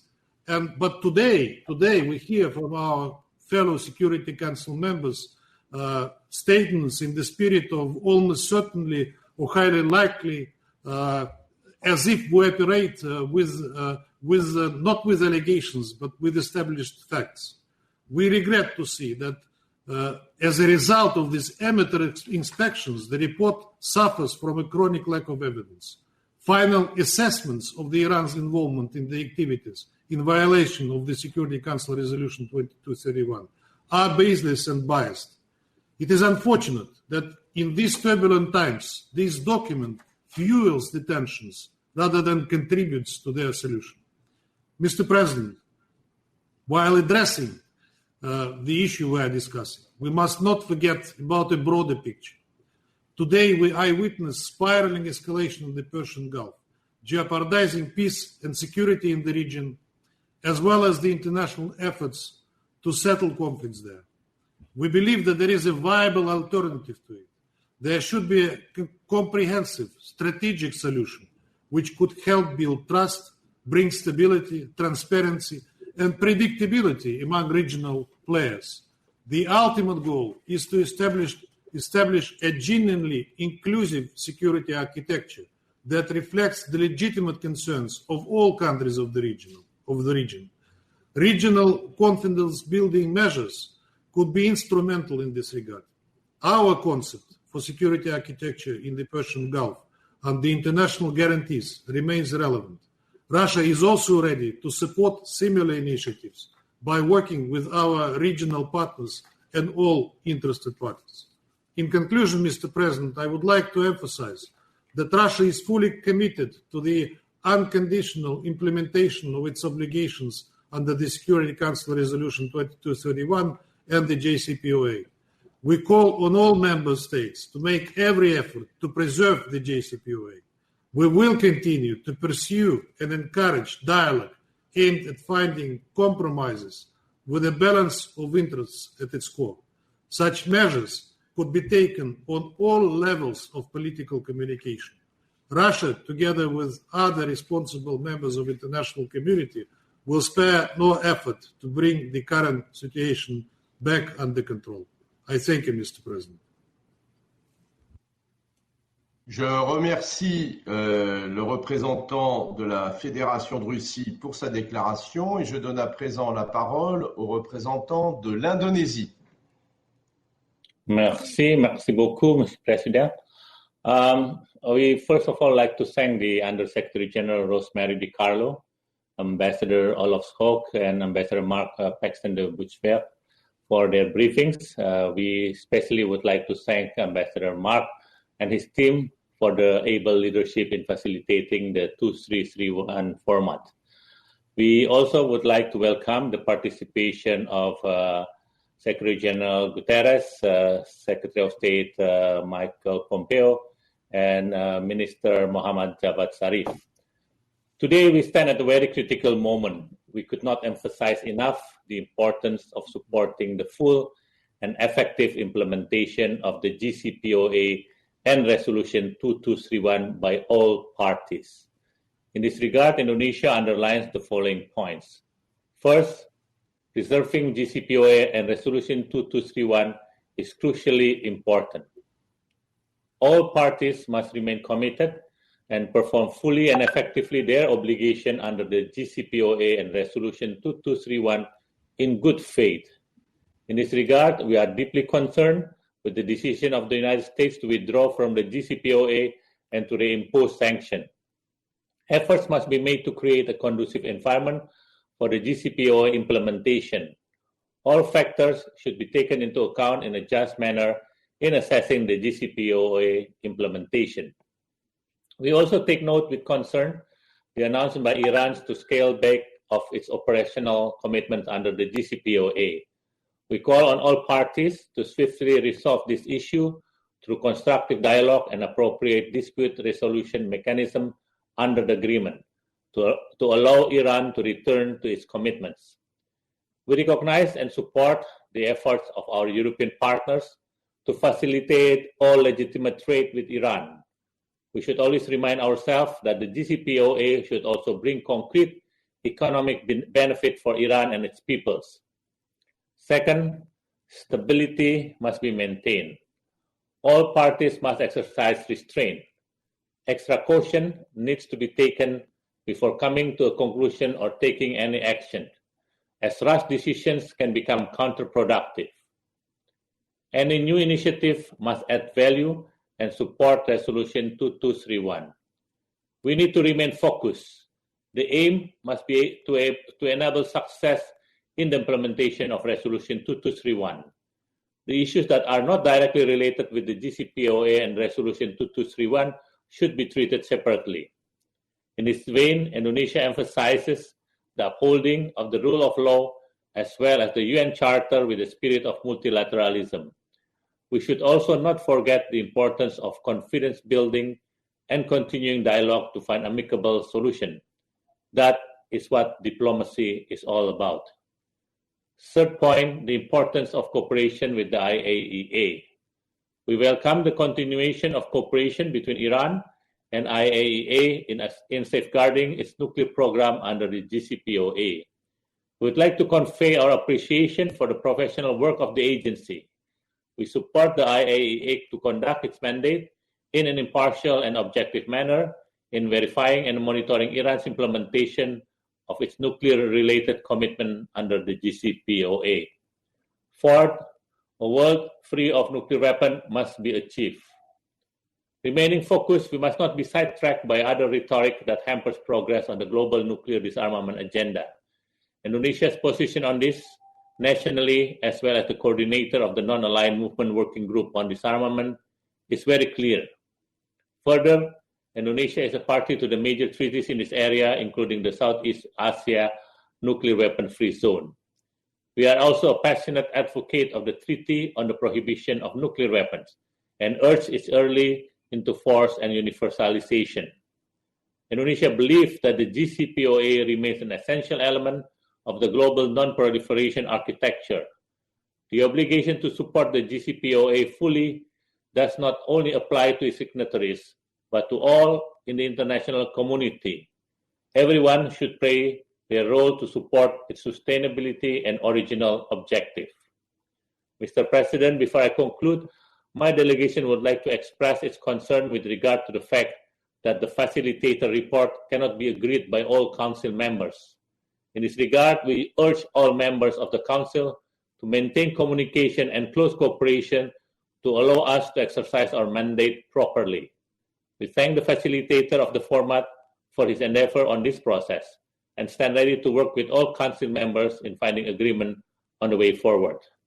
Mr. President, let me conclude by reiterating once again Indonesia's support for the full and effective implementation of the GCPOA and Resolution 2231.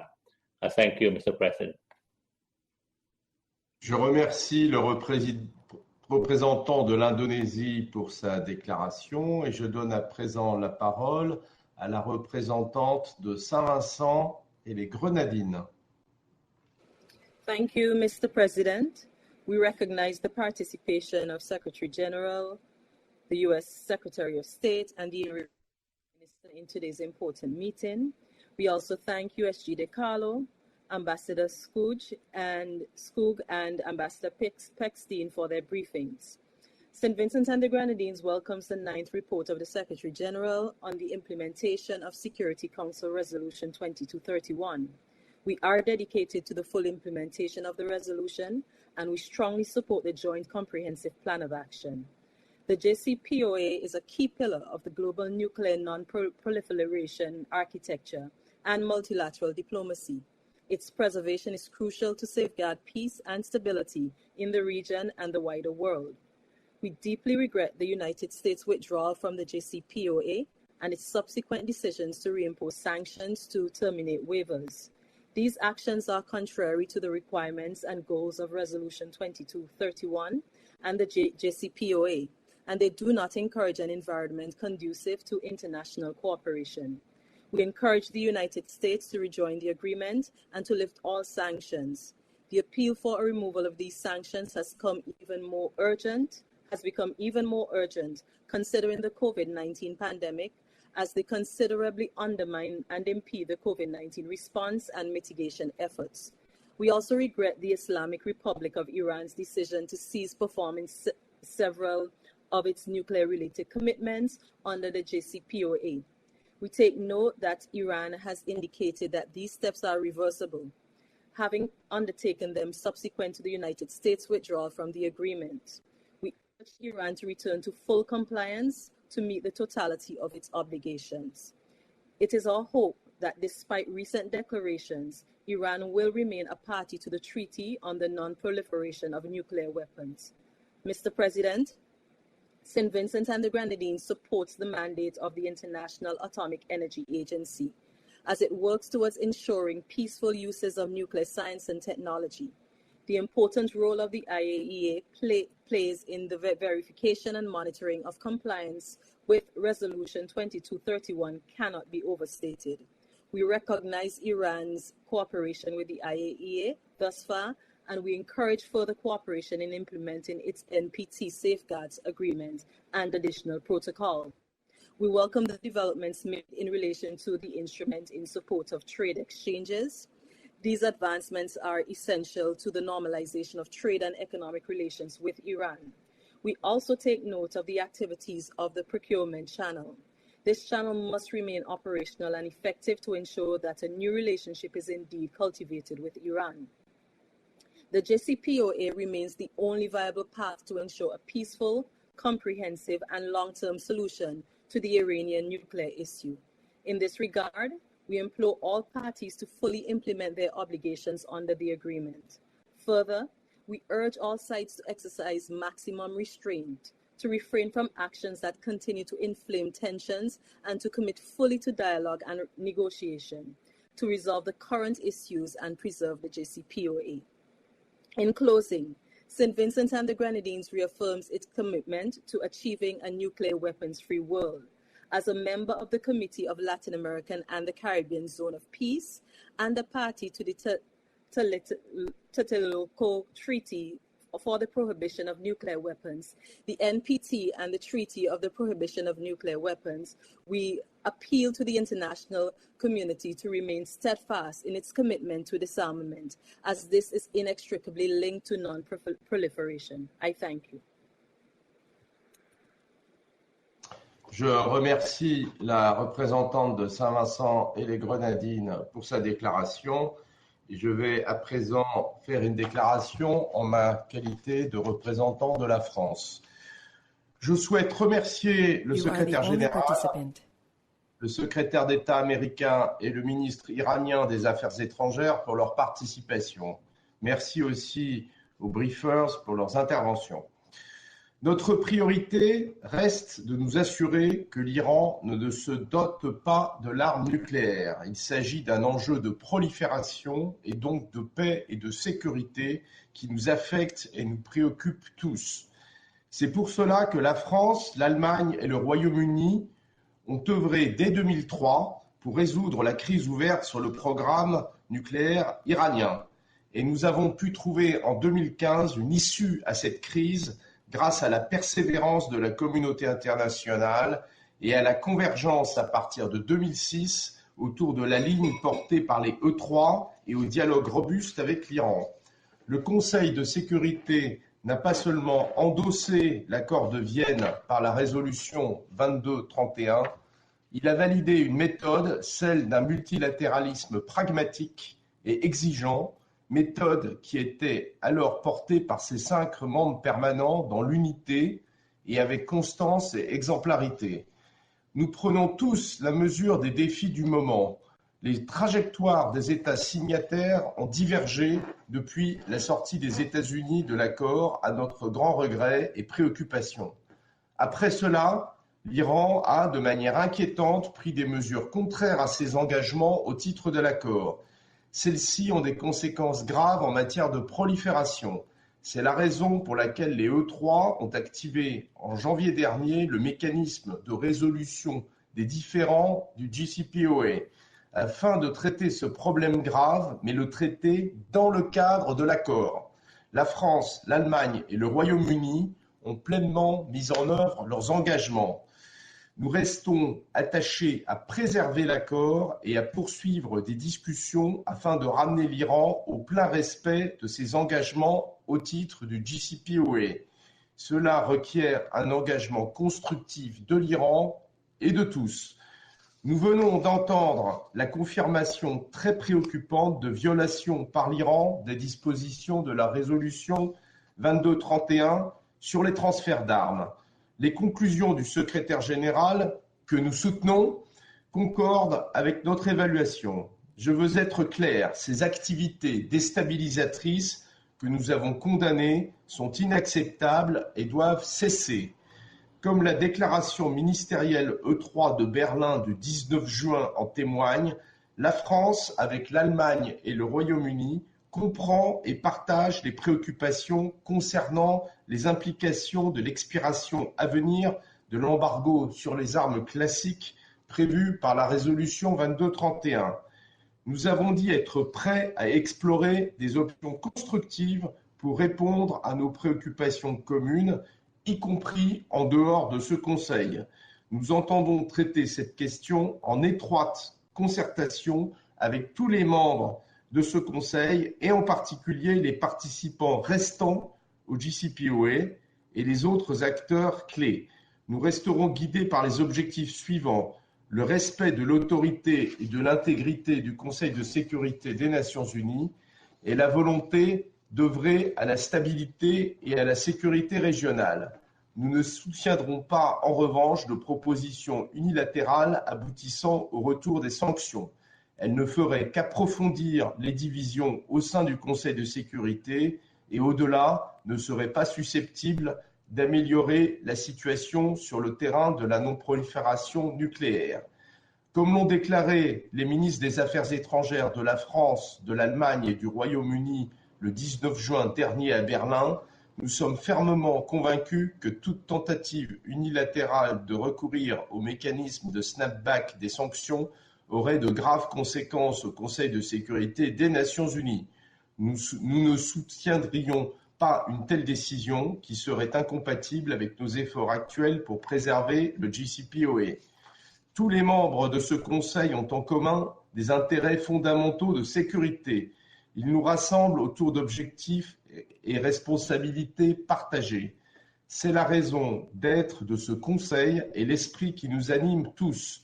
Je veux donc croire qu'aucun d'entre nous ne risquerait un retour en arrière qui exacerberait les tensions au Moyen-Orient. Le JCPOA, qui est le résultat d'un compromis, peut bien sûr être vu comme un instrument perfectible, mais il n'existe à ce jour aucune alternative sérieuse pour empêcher l'Iran de se doter de l'arme nucléaire. et sa disparition n'améliorerait ni la situation régionale, ni la sécurité de nos populations. Nous avons certes des différences d'approche, mais c'est ensemble que nous devons bâtir une stratégie globale sur tous les volets du dossier iranien, les yeux ouverts, sans naïveté, avec pragmatisme et lucidité. C'est cet objectif de long terme que nous souhaitons privilégier en préservant l'ordre international fondé sur le droit dont nous sommes les garants. I would like to thank the Secretary General, the US Secretary of State, and the Iranian Foreign Minister for their participation. Thanks also to the briefers for their interventions. Our priority remains to ensure that Iran does not acquire nuclear weapons. This is a proliferation issue and therefore a peace and security issue that affects and concerns us all. That is why France, Germany, and the UK have been working since 2003 to resolve the crisis over Iran's nuclear program.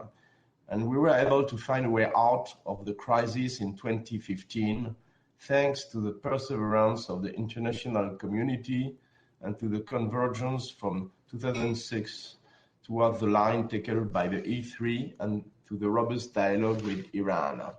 The Security Council not only endorsed the Vienna Agreement by Resolution 2231, but also validated a method, that of pragmatic and demanding multilateralism, a method that was then carried by its 5 permanent members in unity, steadfastly and exemplarily.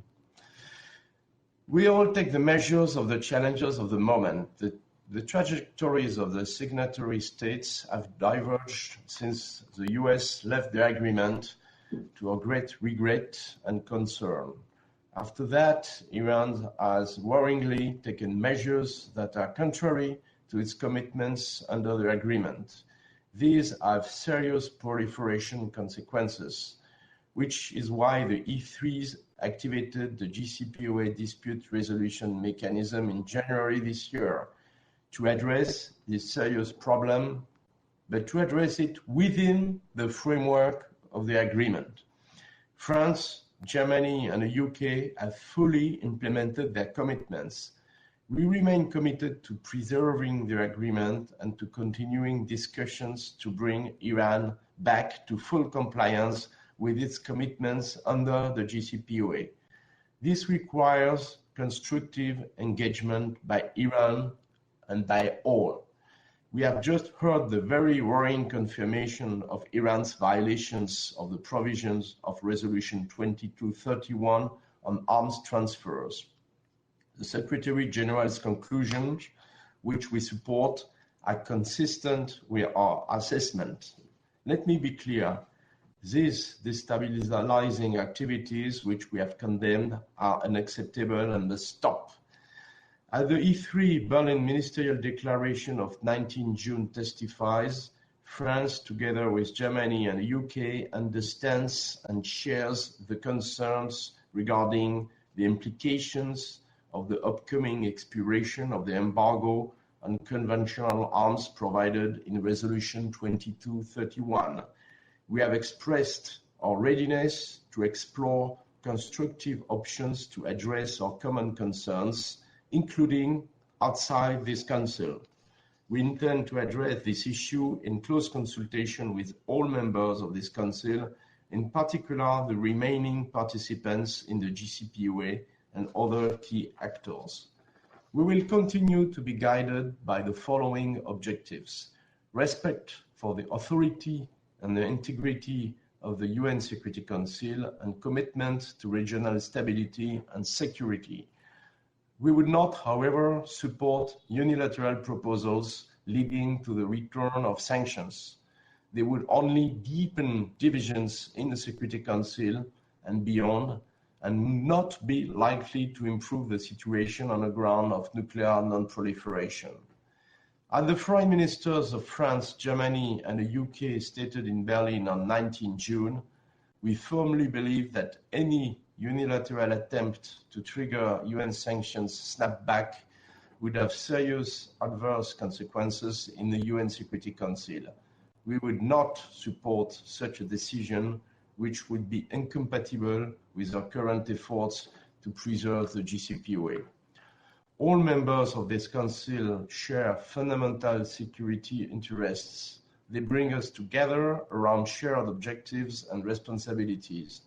That is the raison d'être of this Council and the spirit that drives us all. I therefore want to believe that none of us would risk a backsliding that would exacerbate tensions in the Middle East. The JCPOA, which is the result of compromise, can of course be seen as an instrument that can be improved. But there is as yet no serious alternative to prevent Iran from acquiring nuclear weapons, and its disappearance would improve neither the regional situation nor the security of our populations. We certainly have differences of approach, but it is together that we must build a comprehensive strategy on all aspects of the Iranian issue, with our eyes open, without naivety, with pragmatism and lucidity. It is this long-term objective that we wish to prioritize while preserving the international order based on law, of which we are the guarantors. I thank you. Je reprends mes fonctions de président du Conseil et je donne maintenant la parole à son Excellence Monsieur Mohamed Javad Zarif, ministre iranien des Affaires étrangères. Minister, you have the floor. Merci, Monsieur le Président. Bismillah ar-Rahman ar-Rahim. Mr. President, I wish to begin my statement with words Prime Minister Mossadegh used in this Council 59 years ago, and I quote, "The Security Council was established so that large and small nations alike might sit around the same table and cooperate for the maintenance of peace in accordance with the purposes and principles of the United Nations. The Council cannot perform its great task unless big powers respect the principles which it was created to embody." End of quote. Unfortunately, 2 years later, he was overthrown in a CIA coup. Mr. President, if this Council falters again, it will be a generational setback for the cause of multilateralism and the rule of law. We have all in past years seen how malign U.S. unilateralism has intensely assaulted international cooperation and international institutions. Its parallel endeavor to supplant international law with U.S. domestic laws has directly undermined global peace and security. Regrettably, complacency has enabled and encouraged this recklessness. Indeed, complacency is a root cause for why we are gathered here today. Iran and other members of the international community have since 8 May 2018 been witnessing the U.S. government, a co-sponsor of Security Council Resolution 2231, persistently flouting the resolution while also trying to force other states to join it in violating the very text it put forward itself. More dangerously, and for the first time in UN history, a permanent member of the Security Council is punishing law-abiding states and private citizens for not violating a Council resolution. We should all remember that Resolution 2231 emphasized, and I quote, promoting and facilitating the development of normal economic and trade contacts and cooperation with Iran, end of quote. And yet, not a single Council session has been convened to reprove the U.S. government, or at least investigate its repeated violations. Instead, some European members of the Council are contemplating, as we heard today, further undermining the resolution and the Council, while further reneging on their own JCPOA commitments. To cover this up, the United States has, with some of its enablers, pressured the Secretariat to adopt a perverse reading of Resolution 2231, which is the polar opposite of the clear affirmation by the Security Council, and I quote, that conclusion of the JCPOA marks a fundamental shift in consideration of this issue, end of quote. This one-sided interpretation by the Secretariat has been repeatedly rejected by 3 JCPOA participants, China, Russia, and Iran. And let me take this opportunity now to thank Russia and China and other members of the Security Council who have expressed their concern over this. Moreover, the United States, along with its accomplices in the war crimes in Yemen, have gone further in their now infamous campaign of intimidation against international institutions. Most recently, they coerced the Secretariat to rely on self-serving allegations and forged documents to produce an utterly unprofessional report outside the scope of Secretariat mandate under UNSCR 2231. Not surprisingly, the Secretariat simultaneously tried to absolve the Saudi coalition of its well-documented child killing in Yemen. This status quo is neither acceptable nor sustainable. The international community in general, and the United Nations Security Council in particular, are facing an important decision. Do we maintain respect for the rule of law, or do we return to the law of the jungle by surrendering to the whims of an outlaw bully?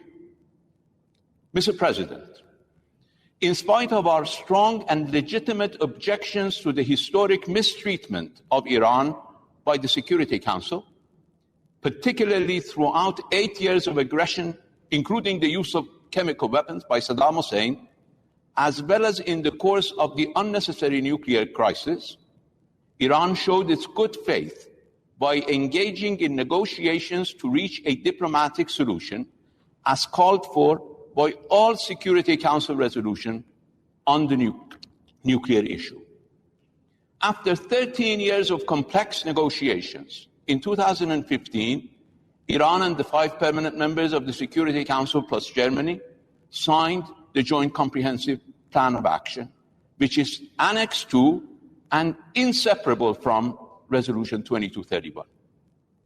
Iran clearly stated its positions immediately after the adoption of the resolution, and again more recently. Yet, it fulfilled all its commitments in good faith, verified by numerous IAEA reports. In spite of this great historic achievement of multilateral diplomacy, the President of the United States in May 2018 announced his country's unilateral withdrawal from the JCPOA and the unlawful reimposition of all US sanctions in material breach of Resolution 2231. Prior to that, the United States had persistently committed multiple cases of significant non-performance of its JCPOA obligations. It is important to note that even the previous US administration made every effort to minimize the positive impact of its sanction-lifting obligations under the JCPOA and Resolution 2231.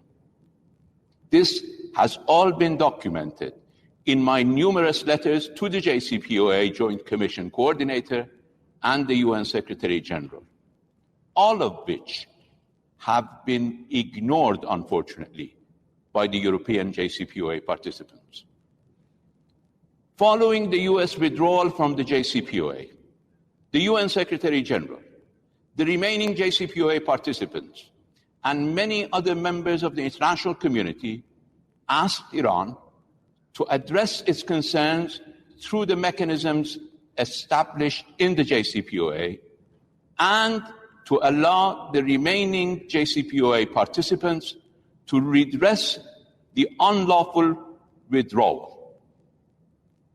The leaders of European JCPOA participants requested Iran to wait for only a few weeks to allow them to compensate for the losses Iran incurred as a result of reimposed US sanctions. While expressly reserving Iran's immediate right under paragraph 26 of JCPOA, I initiated the dispute resolution mechanism under its paragraph 36 on 10 May 2018.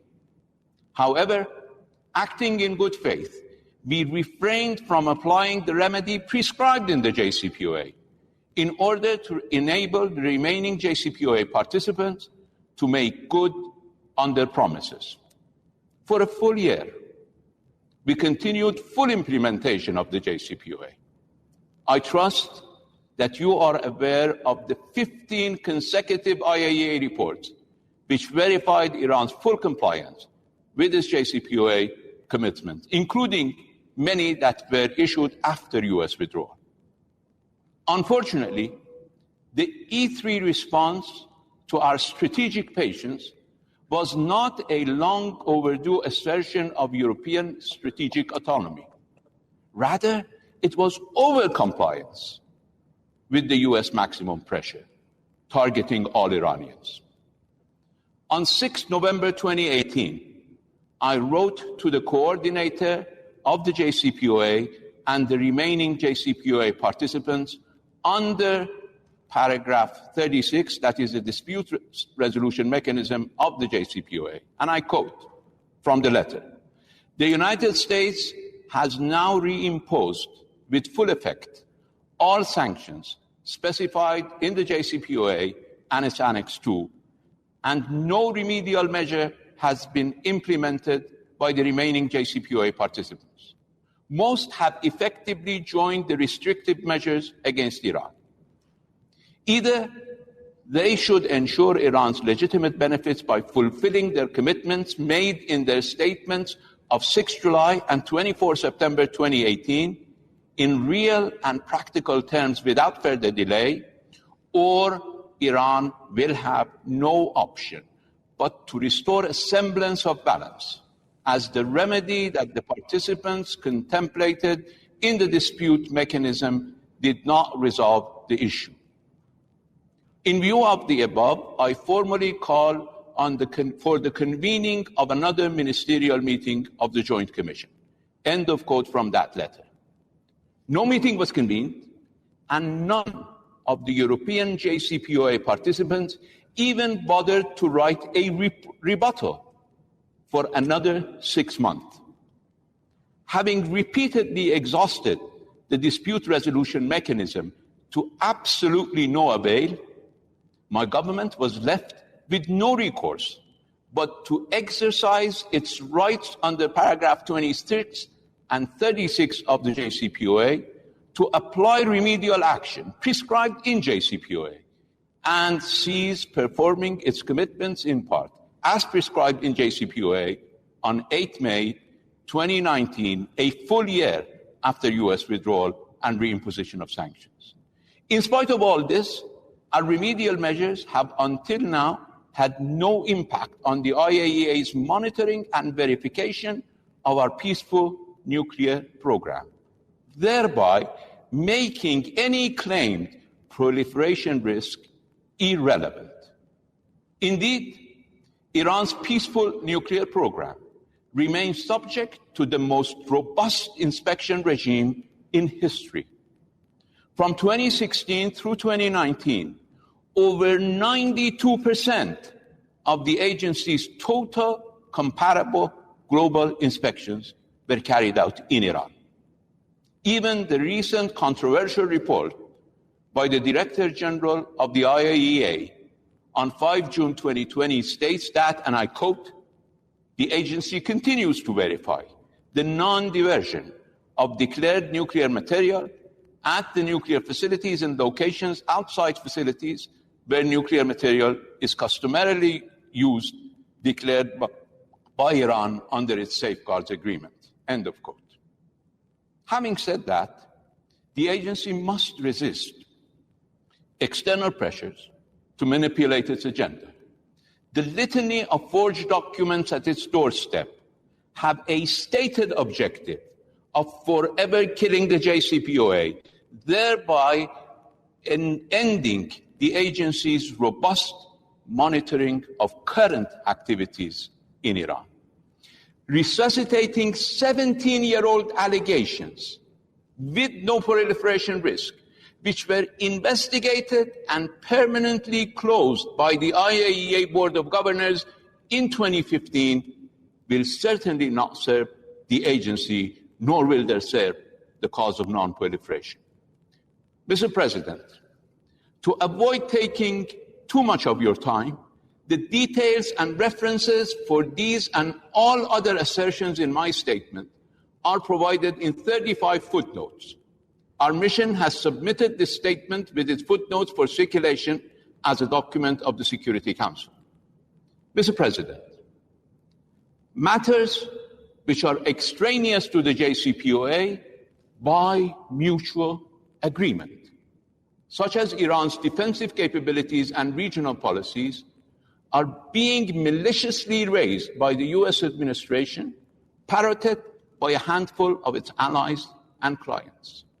Here it must be underlined that the bargain made in the JCPOA was in total cognizance of our disagreement with the Western members of the P5+1 over certain issues.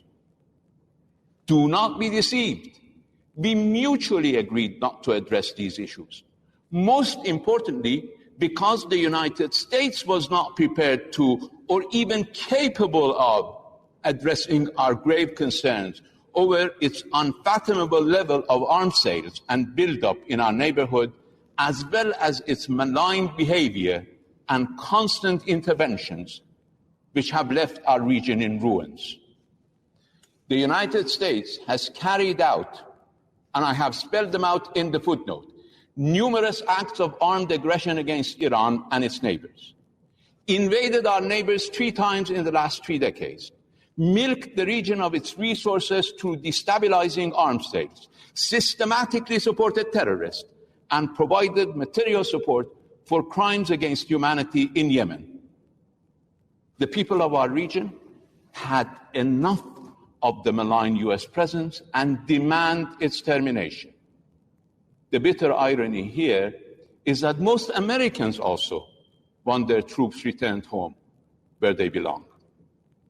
This very regime absurdly accuses Iran of meddling in its own region. Yes, of course.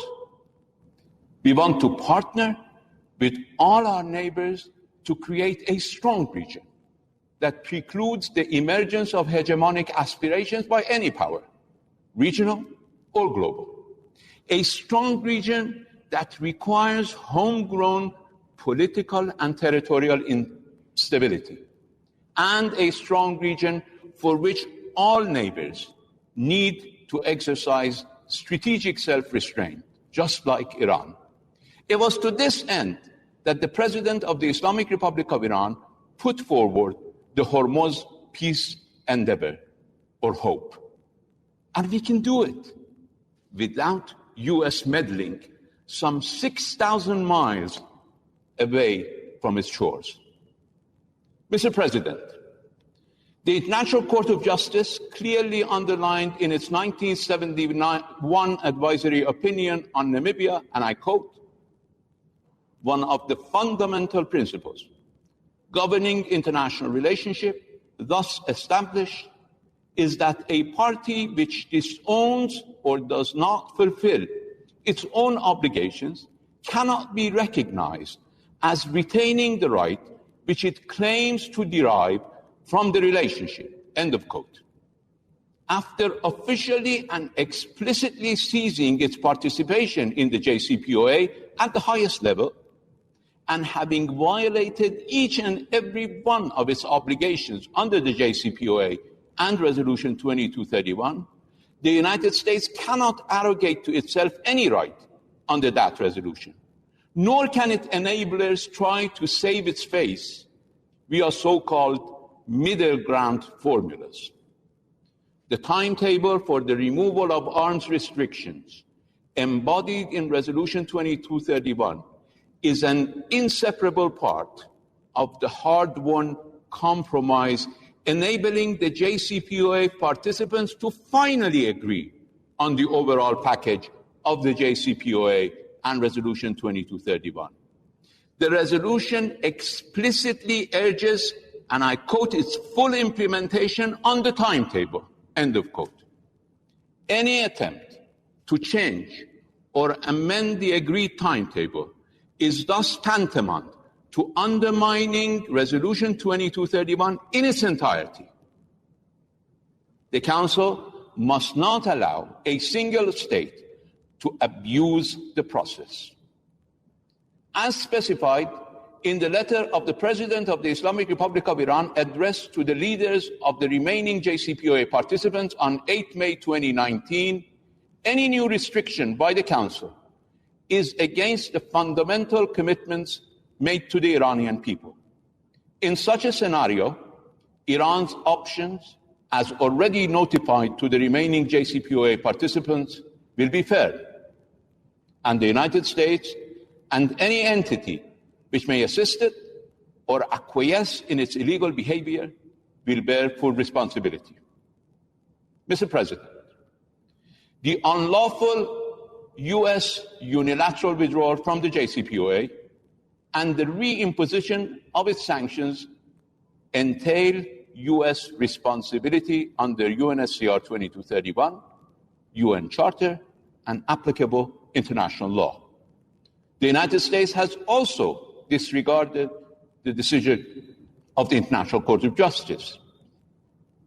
It is long overdue for the international community, and in particular this Council, to hold the United States government accountable for the consequences of its wrongful acts, including its malicious endeavors to wage economic terrorism on the entire Iranian nation, willfully deprive them of food and medicine. And every of these statements have been corroborated by quotes in the footnotes, and irreparably harm their economy and their standard of living.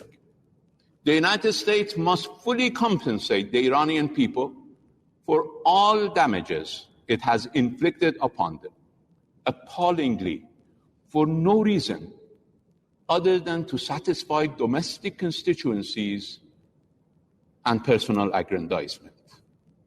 While the Islamic Republic of Iran has shown in words and deeds our desire and our preference for constructive engagement, we do not depend on others for our security, stability, or prosperity. We've learned to solely depend on ourselves. That is why more than 40 years of U.S. pressure, whether through demonization or war, sanction or terror, including the cowardly assassination of our region's counterterrorism hero, General Qasem Soleimani, has failed to bring Iranians to their knees or affect our people's decision-making calculus. For my final words, let me again borrow from Prime Minister Mossadegh's speech before the Security Council in 1951. And I quote, "The Council will not have failed to note the cogency of our arguments to the law. Yet this is not a legal body, but primarily a political body charged with the highest political responsibility. It will readily understand, therefore, that we will not be coerced, whether by foreign governments or by international authorities." I thank you, Mr. President. Je remercie Son Excellence Monsieur Zarif de sa déclaration. Avant de mettre un terme à cette séance, qui est la dernière prévue pour le mois de juin, Je souhaite adresser les sincères remerciements de la délégation française aux membres du Conseil ainsi qu'au secrétariat du Conseil pour l'appui qu'ils nous ont fourni. Au terme d'un mois chargé, nous pouvons nous féliciter d'avoir su dégager un consensus autour de plusieurs questions importantes dont nous étions saisis. Nous n'aurions pu y parvenir seuls et l'ardeur à la tâche, l'appui et le concours de chaque délégation et des représentants du secrétariat ainsi que des équipes chargées de l'appui technique y sont pour beaucoup. Alors que notre présidence se termine, je sais que tous les membres du Conseil s'associent à moi pour souhaiter bonne chance à la délégation de l'Allemagne qui prend la présidence pour le mois de juillet. La séance est levée.